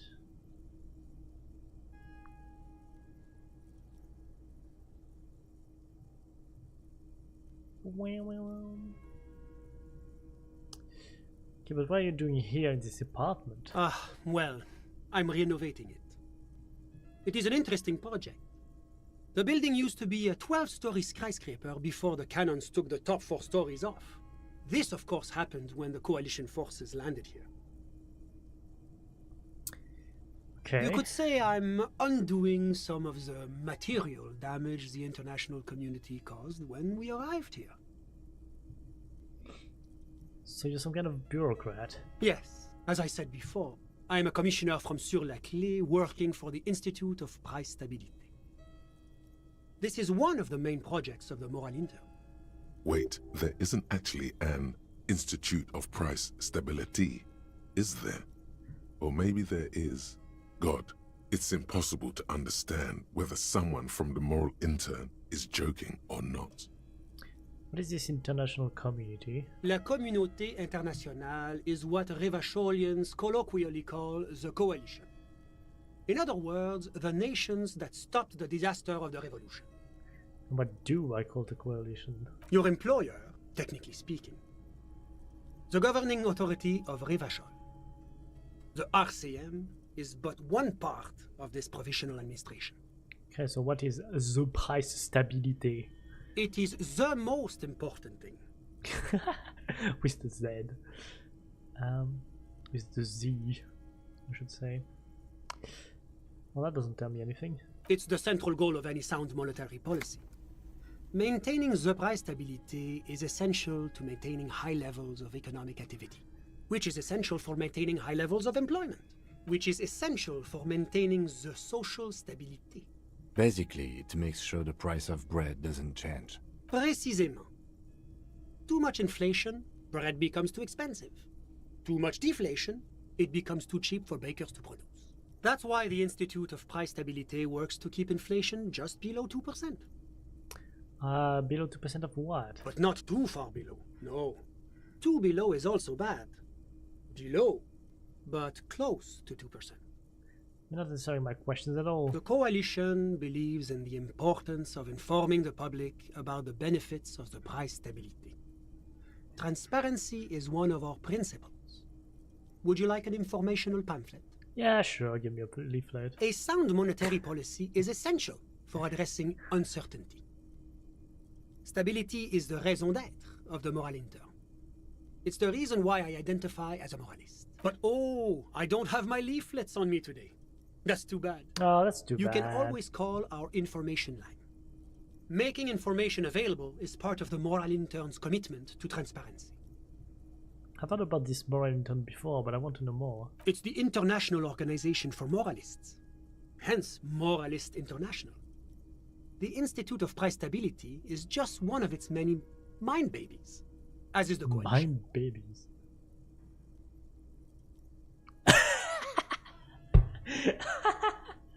I like this first answer.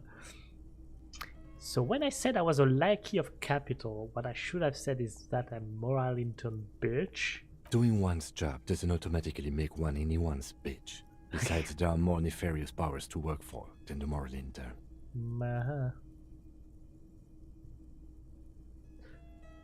Are you a moralist? But of course.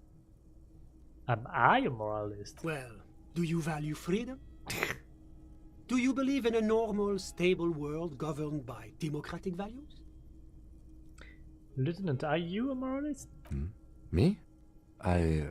You've managed to catch the lieutenant off guard, but only for a moment. He quickly recomposes himself. I'm a lieutenant of the RCM, dedicated to maintaining law and order in Revachol. A very moralist answer. Alright, Martinez doesn't seem very normal or stable to me. Martinez? No. Martinez is something else. What about the rest of Revachol? Is it part of the normal world? Revachol is generally difficult.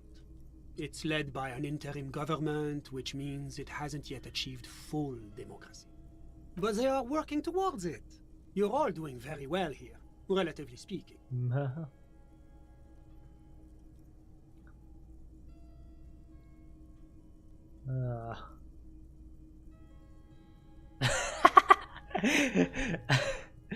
God, this game is getting me. It's like every time I'm talking to people, I'm choosing option D, none of the above. Is that moralism? Is this option D usually the most reasonable answer?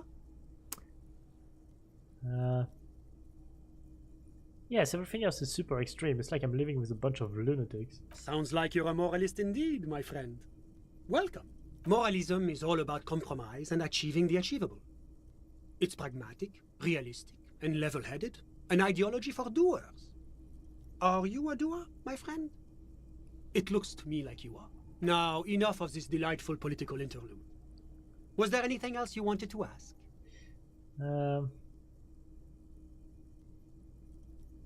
Enough business, let's talk about something Whatever else. you wish, officer.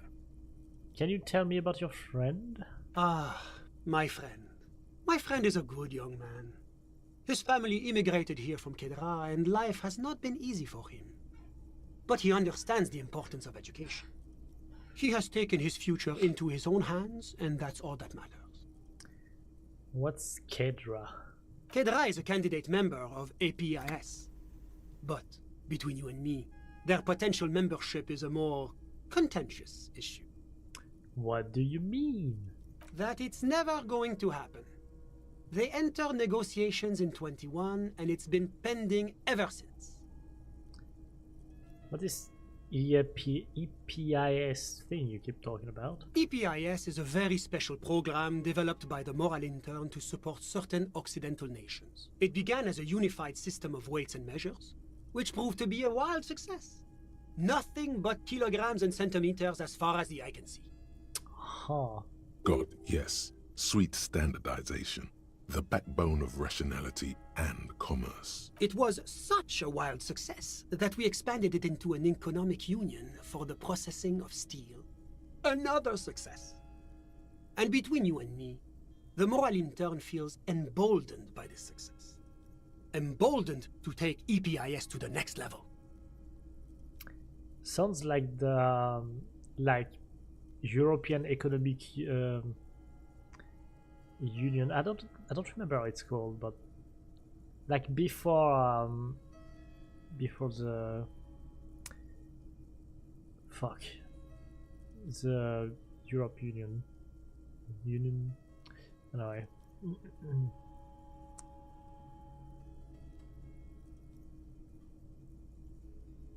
Okay, but like what does it stand for though? Why, it stands for progress and stability, like the Moral Intern as a whole.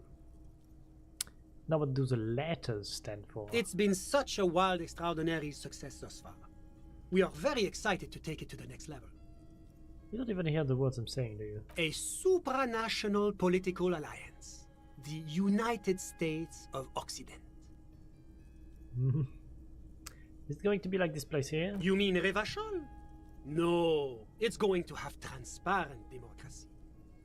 Is Revachol going to be part of APIS? It's one day going to be a candidate member of EPIS, sure. Didn't you say that candidate members never become real members? No. Candidate members do become members. Why do we even have the whole system in place if they don't? It just takes time. Time and evaluation.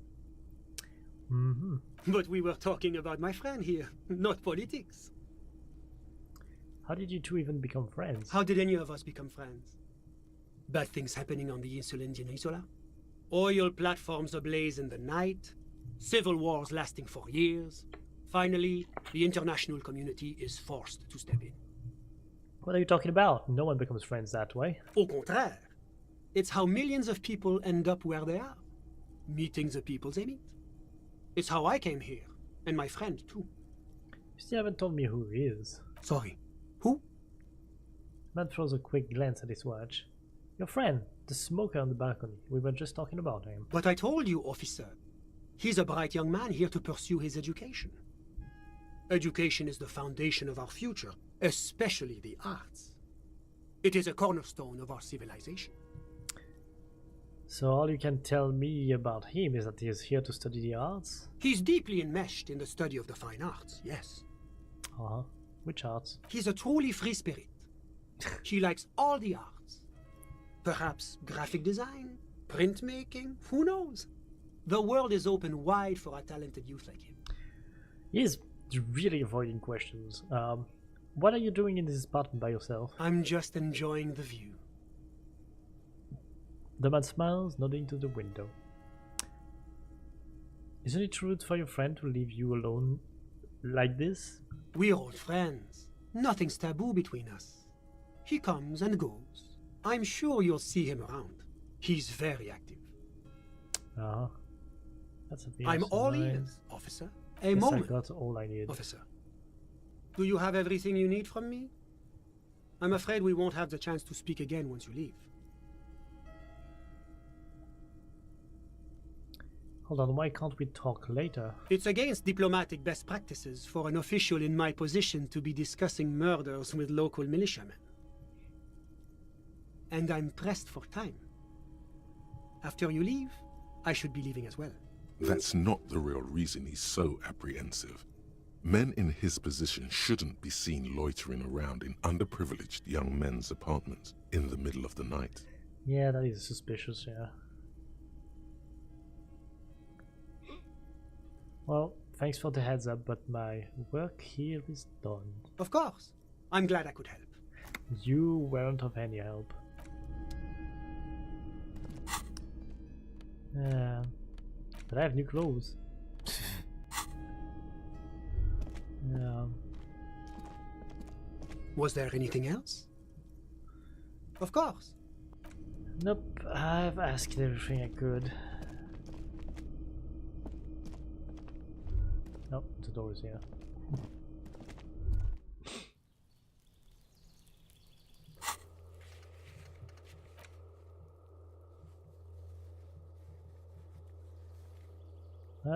I'm gonna go talk to the driver again, I think.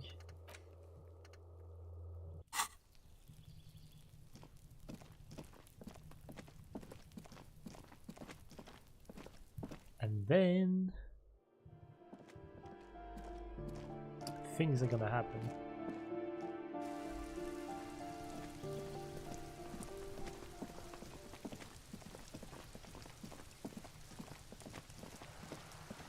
Things are gonna happen. Gonna happen.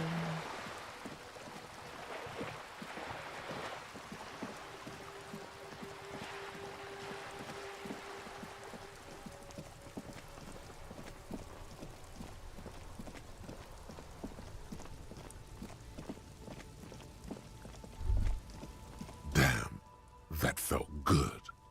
Your heart's pounding nicely. You should tell people to fuck off more often. What? Why do I have this now? Kim, I think I should tell people to fuck off more often. It felt really good. Not as a general rule, but that one was justified. Better to get the lay of the land before telling people to fuck off. That means you should do it whenever you feel like someone's disrespecting your authority. Fuck yeah, motherfuckers. That's the spirit. Never forget. The whole world's a wooden house, and you're a goddamn flamethrower. Hell yeah. Anyway. Looking for something, Hunt? Come to tell me to fuck off again? 72%. Men like this only respect two things. Strength and fear. Time to turn up the volume. Show me a lorry right fucking now. So let it drive us lorry. Where is it? Ooh. Fuck you. I told you. I'm not gonna... There. His voice grows smaller as yours. Ooh.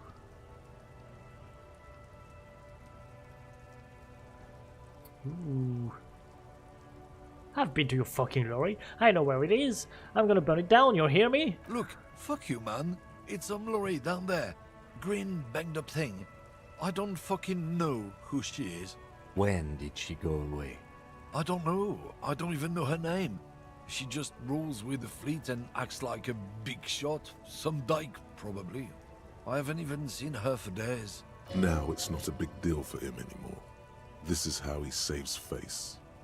Where exactly is her lorry? Past the monument. Down there. The Green Temple. Now leave me the fuck alone, okay? A small temple by the monument. Green. Let's get into that lorry. Alright, let's go! Green... I think I've seen it.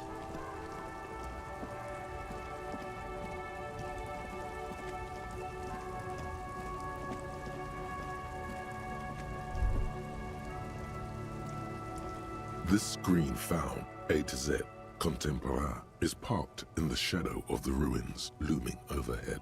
It's seen better days. This must be the one he told us about. Unless he was lying. Unless he was lying. But I don't think he is. Try to peek in the window. The glass on the side windows is tinted and covered with dust. You can barely make out the shape of the seat and 2 steering levers. Try the door handle. The door is locked. The handle looks shiny, like it's recently replaced. There's no pick in this lock.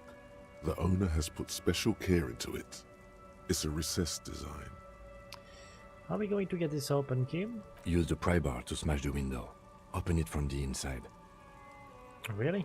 This has been hard enough. No need to make it any harder. Alright. 58%? Really? Pry bar in hand. You take a hard swing at the window. A loud thunk rings out and the pry bar bounces back, leaving a tiny spider web on the glass. Goddamn maggot. Drag your ass to the gym and do some reps right now. Looks like the window might be shatterproof. You may have to rethink your approach.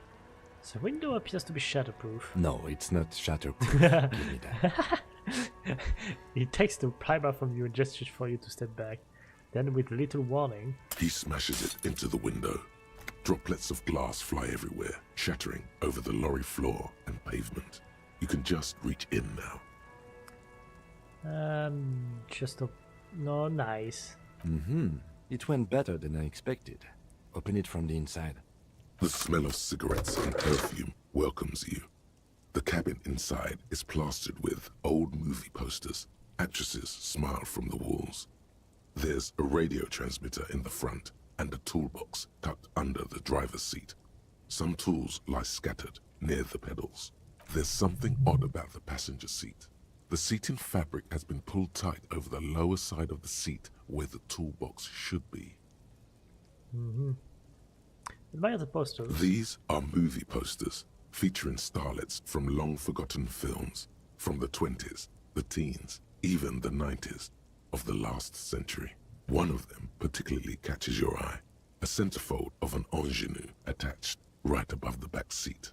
There's definitely perfume in the air. It's spicy, with a hint of amberette, wafting through the bitter air of the cabin. Stop and wonder, what's that smell? The remnants of a sweet juniper-scented perfume. Probably Grenade No. 5. Study the centerfold. The actress is draped in a sheathed dress, one of her shoulders bared. The faded remains of an autograph run across the poster. She's looking past the camera. Wait, doesn't she resemble someone you know? But you can't put your finger on whom exactly. This is Tip Tijon, a starlet from the dawn of cinematography. Less known for her talent than her tragic, untimely death. Oh, what happened to her? She wasted away in a drug den called the Door to the River, not far from here, on Boogie Street. A mixture of cocaine and morphine. She was afraid of the world, and the camera, too. Enough of the posters. The actresses and the rear actor all smile you a warm goodbye. Looks like the frequency dial is absent. It requires a key to work, but the key has been removed. likely by the missing lady driver. Strange. There are so many radio stations saved here. Must be over 100 at least. Why would anyone need so many radio stations? For contacting an entire fleet of lorrymen, for example. This is all shortwave, UW and UKV. Looks like we are dealing with an impressive organizational tool. The nerve center of a huge operation. With quite a range too. A 20-kilometer radius at least. Perhaps extended by an attachable antenna that's not here right now.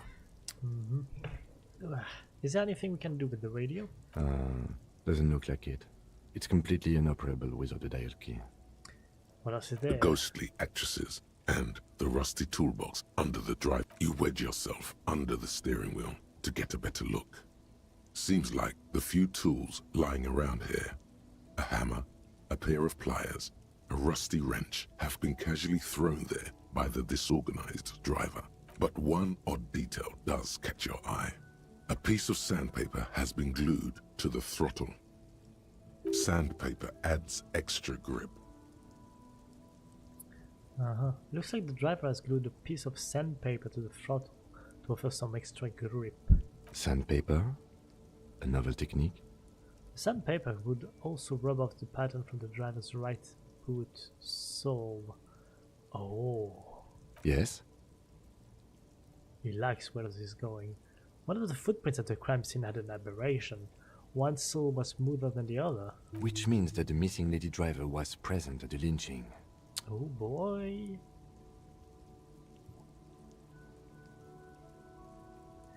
And she's also the one running the drug trade. What a handful.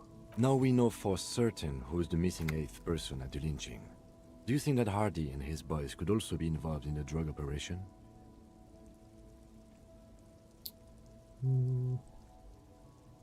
Not necessarily. The lady driver could have kept the drug trade a secret. You're right. But we should still go and see what Titus has got to say on the matter. Are we finished with the lorry? The movie stars are still smiling from the walls. The radio transmitter sits on the center console and a faint smell of perfume is in the air. Build the covered passenger seat. Voila! A stack of neatly folded papers has been stashed behind the seating fabric. You see 3 maps depicting a large metropolitan area. It's Revachol. Some of its routes and highways have been outlined with a pen. Bonne prise. The lieutenant commands you as you shift you through the treasure, well worn and folded into neat squares. Fold open the top. This large map displays the elevated motorway called 881. The intake leading to Martinez is marked with a blue X. There's another X on the off-ramp at a place called the Old South. Toll booths at the intakes are marked with a circle. It looks like there are scant few ways of getting onto the elevated motorway that runs over Jamrock. And this person knows them all. There, hundreds of thousands of motor carriages roar on the 881. High above the mess of brown and red roofs, that is Jamrock. The commuters don't even look down. The world ceases to exist outside the windshield. Where does the road lead? To Couron, through the middle-income neighborhoods there, by the river, and then to Stella Maris and La Delta for work, while the men and women of Jamrock scuttle to their fates below the road.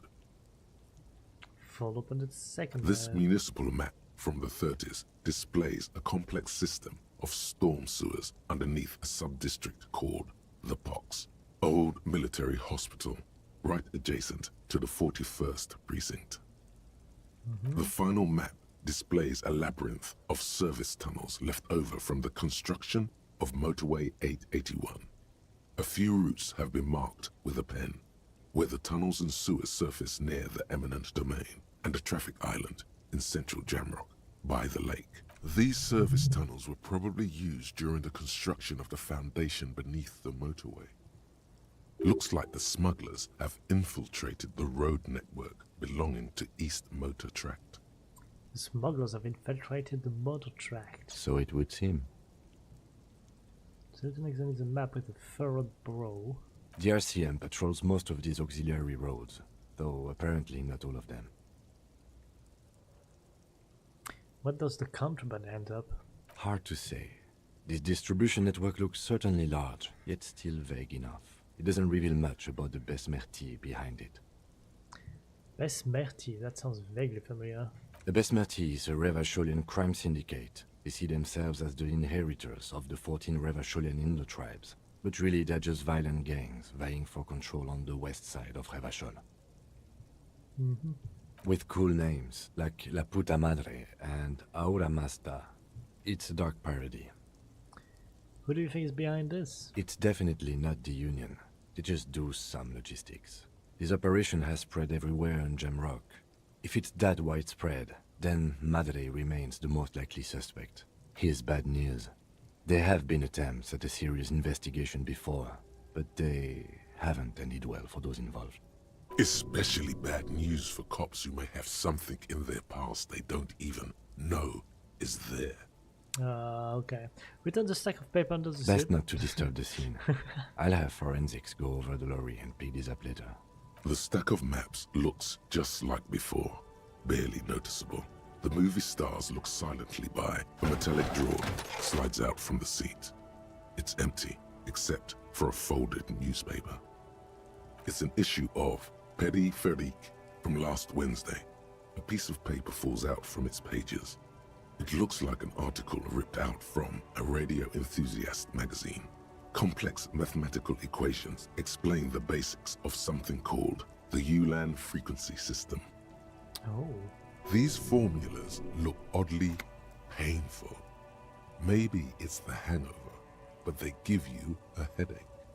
The Ulan frequency system? I've never heard of that before. I know of FM, AM, UKV, but... His thoughts trails off. A pull-out toolbox sliced back into it. It closed the rusty old lorry door. Great. I think we got everything. A word, detective? Before we return to Joyce? Sure. All right, we've finished here. Let's quickly debrief and go over what we found, so we don't do it in front of the company rep. Seems like something police will do. What do you think of all this, Kim? Honestly, I'm quite worried by what we've seen so far. The evidence seems to point to a rather extensive and well-organized operation. I'm especially intrigued by that radio transmitter, particularly the sheer number of stations it can connect. Looks like this alleged drug trade casts a wide net. This means it's well-funded. Technology like that, a major player must be financing it. I'm not sure what the Ulan frequencies are all about, but they may hold some significance. Perhaps it's a better way to connect between fleets while avoiding frequency bleed, or maybe it's used to tap into RCM networks. Listening in on your calls between you and your station, a worrying prospect. Oh, and the maps we found. They reveal the geographical extent of the operation. Looks like they've used abandoned tunnels and access roads to stay hidden. This is useful info. And last but not least, it looks like the Hardy Boys knew this driver, as we know that she was present at the lynching. This may be the Union connection we've been searching for.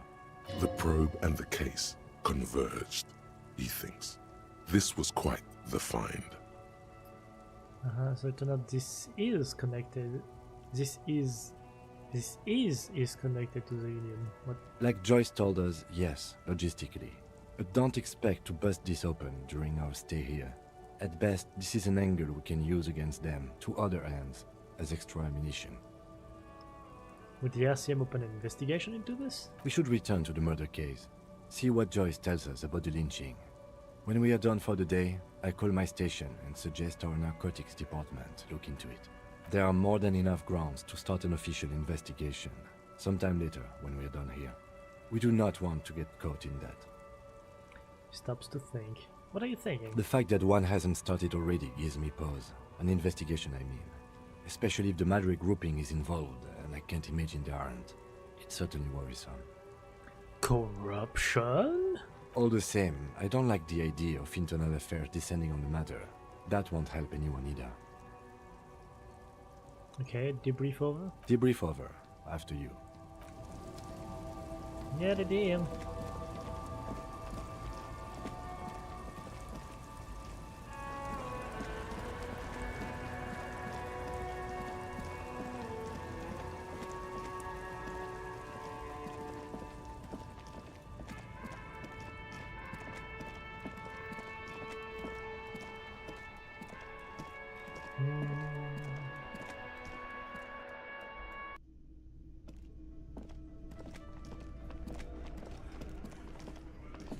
Looks like the circus left town, but the clowns are still here. Hi. I thought someone was hanging. A witness? A witness? You ain't got shit. The locals would never come to you with this. That's just cop tactics, Titus. Next, he's gonna tell you one of us already roll on the others, and is in witness protection. My witness isn't a local. Well, let's hear it then. Who is your mystery fella? He's not alarmed by the sudden appearance of a witness, but he is surprised. This goes without saying, but nonetheless, don't give out his name. Yeah. Let's just say he's a high-ranking government official and leave it at that. Yeah, right. Like we wouldn't know if an MI plant was in our town. Nice try, right? MI is short for moral intern. Moral intern is short for... I've seen this shit a million times, Titus. Fly fishing. They are desperate. Tell us, Copper, what wacky claims did he make? Uh-huh. The witness said the hanging went down very quietly. No shouting, no commotion. It's you assholes that feel the need to go around like a fucking brass band. The Hardy Boys are dead silent. Yeah, it's like they put cowbells on you before they send you to the streets. What's with the cowbells, policeman? The witness said he saw two people of Aeropagite descent and one mask. Aeropagite? Boss, I think he's trying to say me and Theo. Well, yeah. What is confusing you? Eugene, Theo, and Elaine were there too. I already told you. We were all there. The witness said it all looked like a surreal play. Those flaccid MI cocks with their culture language. Everything's a surreal play or sublime whatever.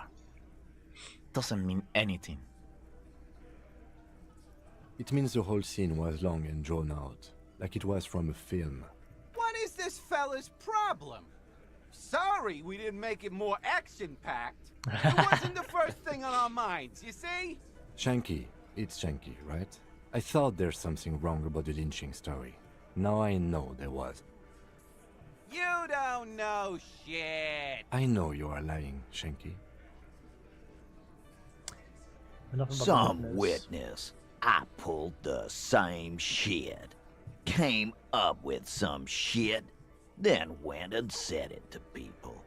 Get a reaction. Don't have to go to cop school to try that. You don't have to go to school for shit. I never went to school, and I'm doing great. Well, good for you, buddy. You're doing a hell of a job, man. Hell of a job. Okay, maybe it doesn't feel like this did anything to them, but they have to be fretting a little. Everyone is afraid of witnesses. Witness is a scary word. Guess what? I've connected you to the local drug trade. Like hell you have. There is no local drug trade. This place is as clean as a rifle. Go back to Jamrock and ask the local junkies how clean your streets are in Precinct 41 Kilos. We'll do that. In the meantime, did you know that there's an abandoned lorry at the intersection that was used to move raw ingredients for drugs from Terminal B to Jamrock? The person driving it was present at the hanging. It was one of you. We've connected the footprint. Detective, do you want to deliver the coup de grâce? Uh-huh. No, do the honor. You've earned it. Thank you. You're right, Titus. There is no local drug trade, because it's all controlled by you. You're the drug trade. That's a mighty interesting theory. I guess that's what you would need to do, theoretically. A big, strong, state-run monopoly would outcompete the runts on the street. Yeah, man. Theoretically, that's what you would do. To get rid of the gangs, the dealers, even some of the junkies. You would need good, trustworthy people to take their place, of course. Hardy men to run such a monopoly. For the good of the community, of course.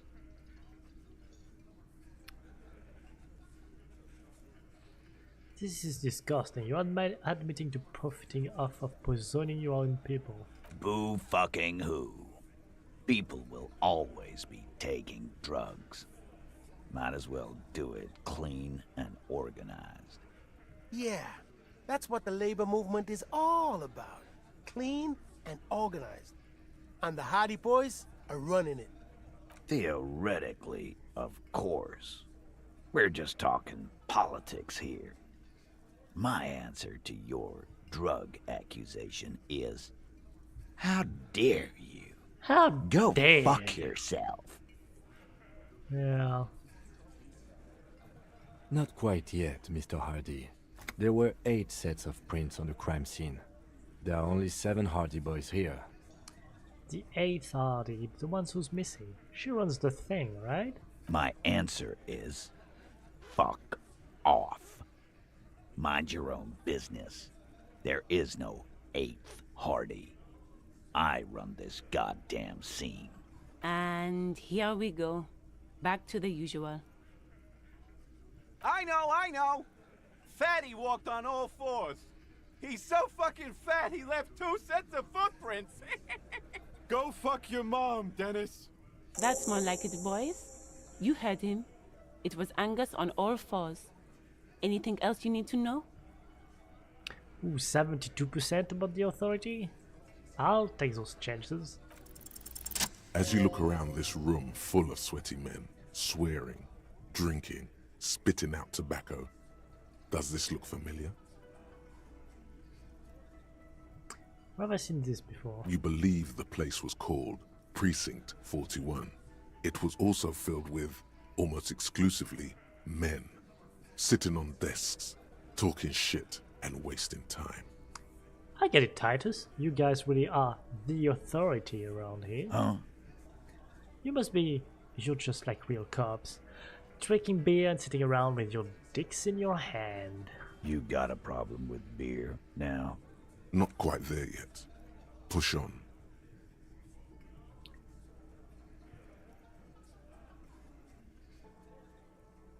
No, I'm also a big fan of beer. And jerking off instead of helping people. You saying we don't help people? I've been doing this job for 10 years. Martinez was a dump before we put this outfit together. They don't know, man. They weren't here. We had 3 shootings a week, kids dead, fucking graffito everywhere. You cops haven't shown up since the 30s. Congratulations on the graffiti removal. All I see is you sitting around talking about Monica's titties while there's a rape victim. Yeah. So what? What do you want from me? We took care of that fuck. He picks the beer back up. Don't let him drink that. One more push. Quick.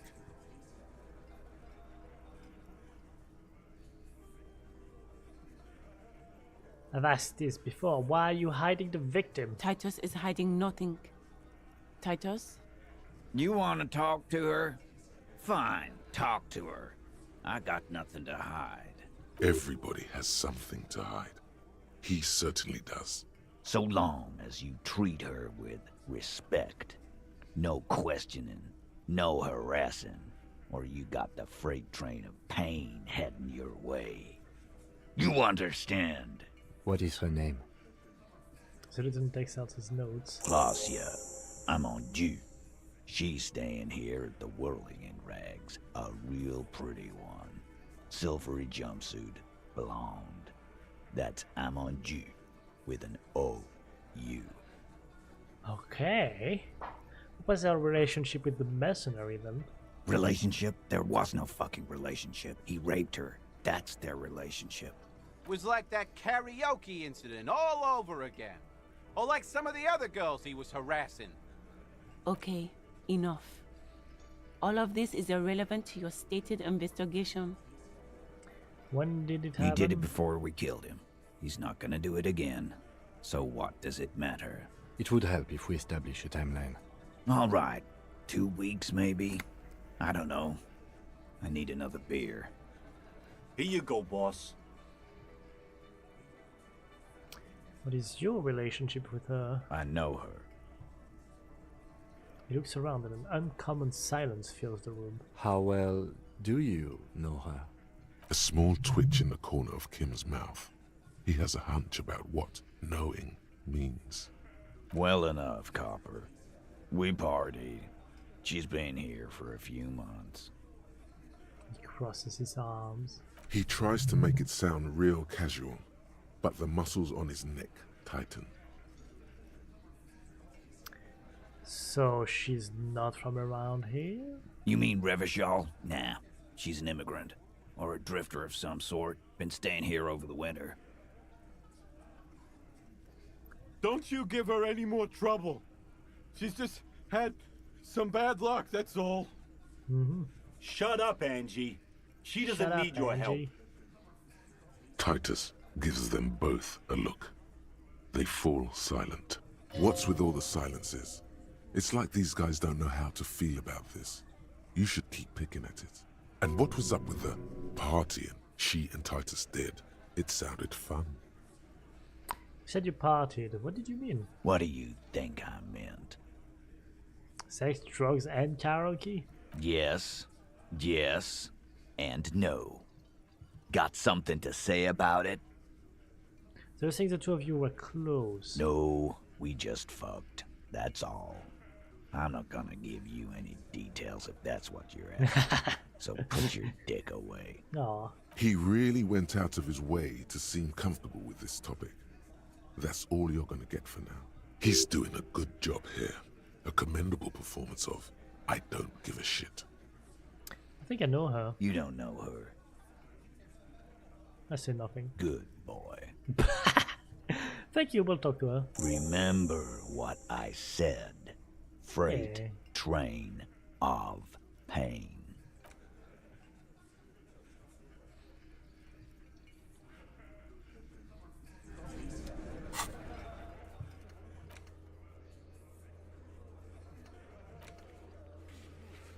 Alright. Da-da-da-da-da.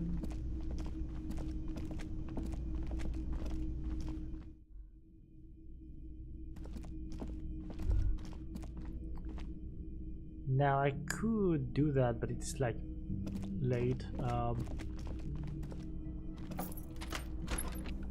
See you in the morning. Yee.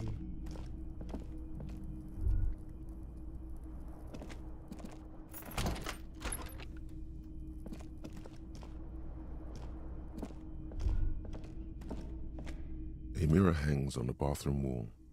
It's barely covered. And again. That's what I wanted to hear. This is not the cleanest bathtub in the world, but it's cleaner than you are right now. Ah, that soap scum smell. It smells like life, at least compared to you. Run yourself a bath. The bathtub slowly fills with water. The water beckons. Undress, close your eyes, and submerge. The water is only lukewarm, but still comforting, like amniotic fluid. A few beer cans are bobbing up and down along your flanks, like sad duckies. Take the beer cans out. Now you are alone with your thoughts in the tub. But it's easier than being alone with your thoughts outside the tub. They're not even really thoughts, just assorted sensations. None of them acute enough to focus on. Imagine something then. You see the corpse. You can still smell the cadaver on you. It's going to take more than one bath to get rid of that stench. Then, houses along a narrow street. A video rental. Darkness on the planet's curvature. Your fingers grow pale and are covered with tiny whirls as the water cools. What are you doing? You're not some fat fish in a fucking aquarium. Okay. Time to get moving. I get out. The waterline recedes as you stand. You are cold now. Your clothes stick to your still moist skin. Well.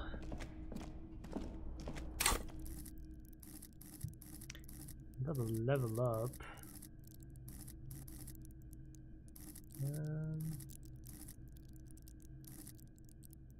Suggestion. No, what was it? Empathy that I needed for Kuno. There you go.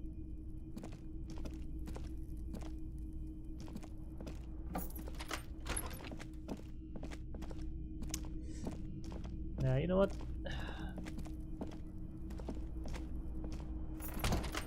Let's have a little sleep.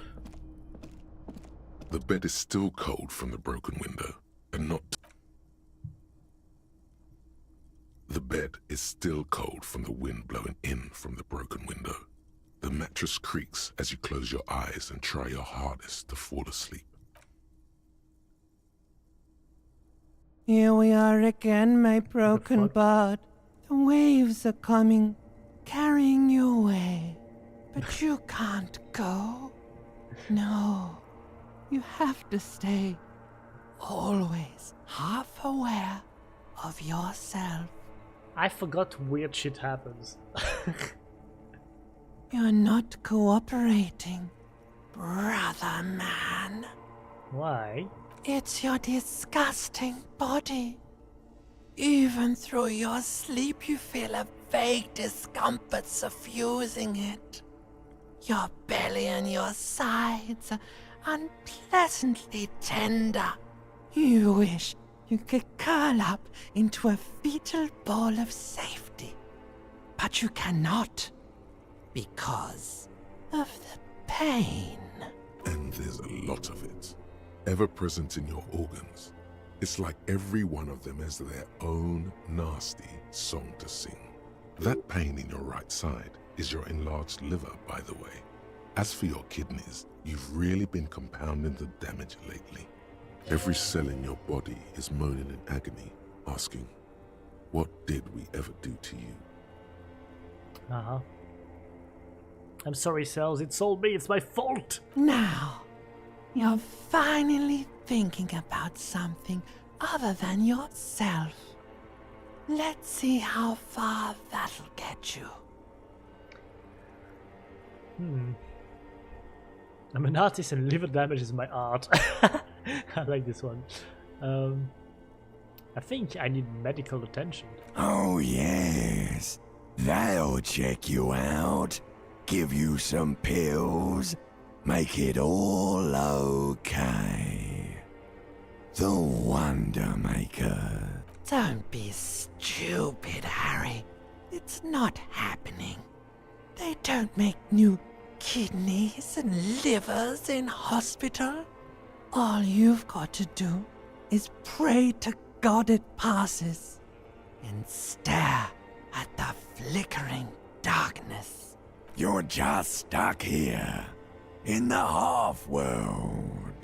Could try looking at other people, really looking. But why would you want to start doing that?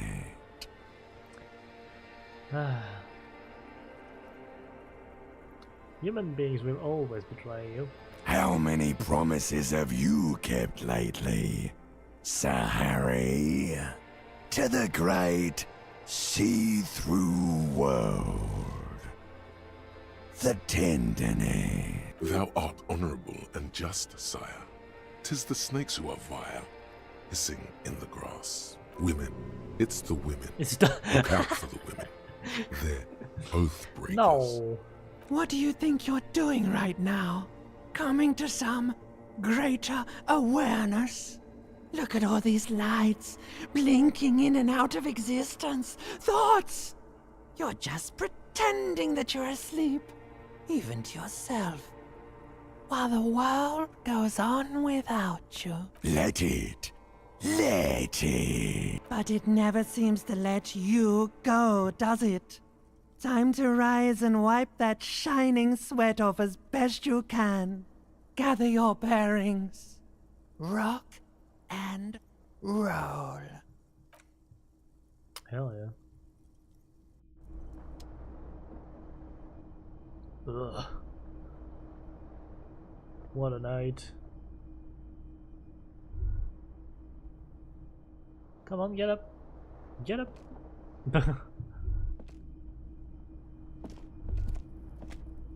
There you go.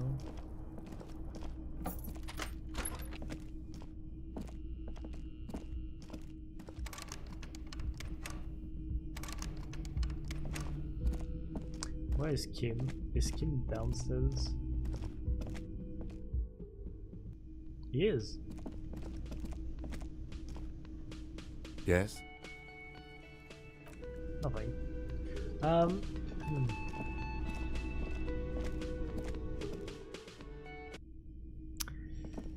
Alright, I think I'm just gonna stop here for today. Gonna just little save, little cheeky save.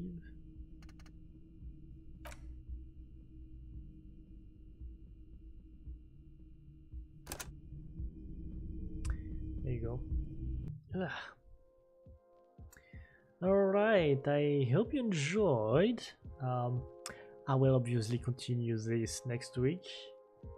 And yeah, I hope you have a good day or a good night, and I'll see you next time.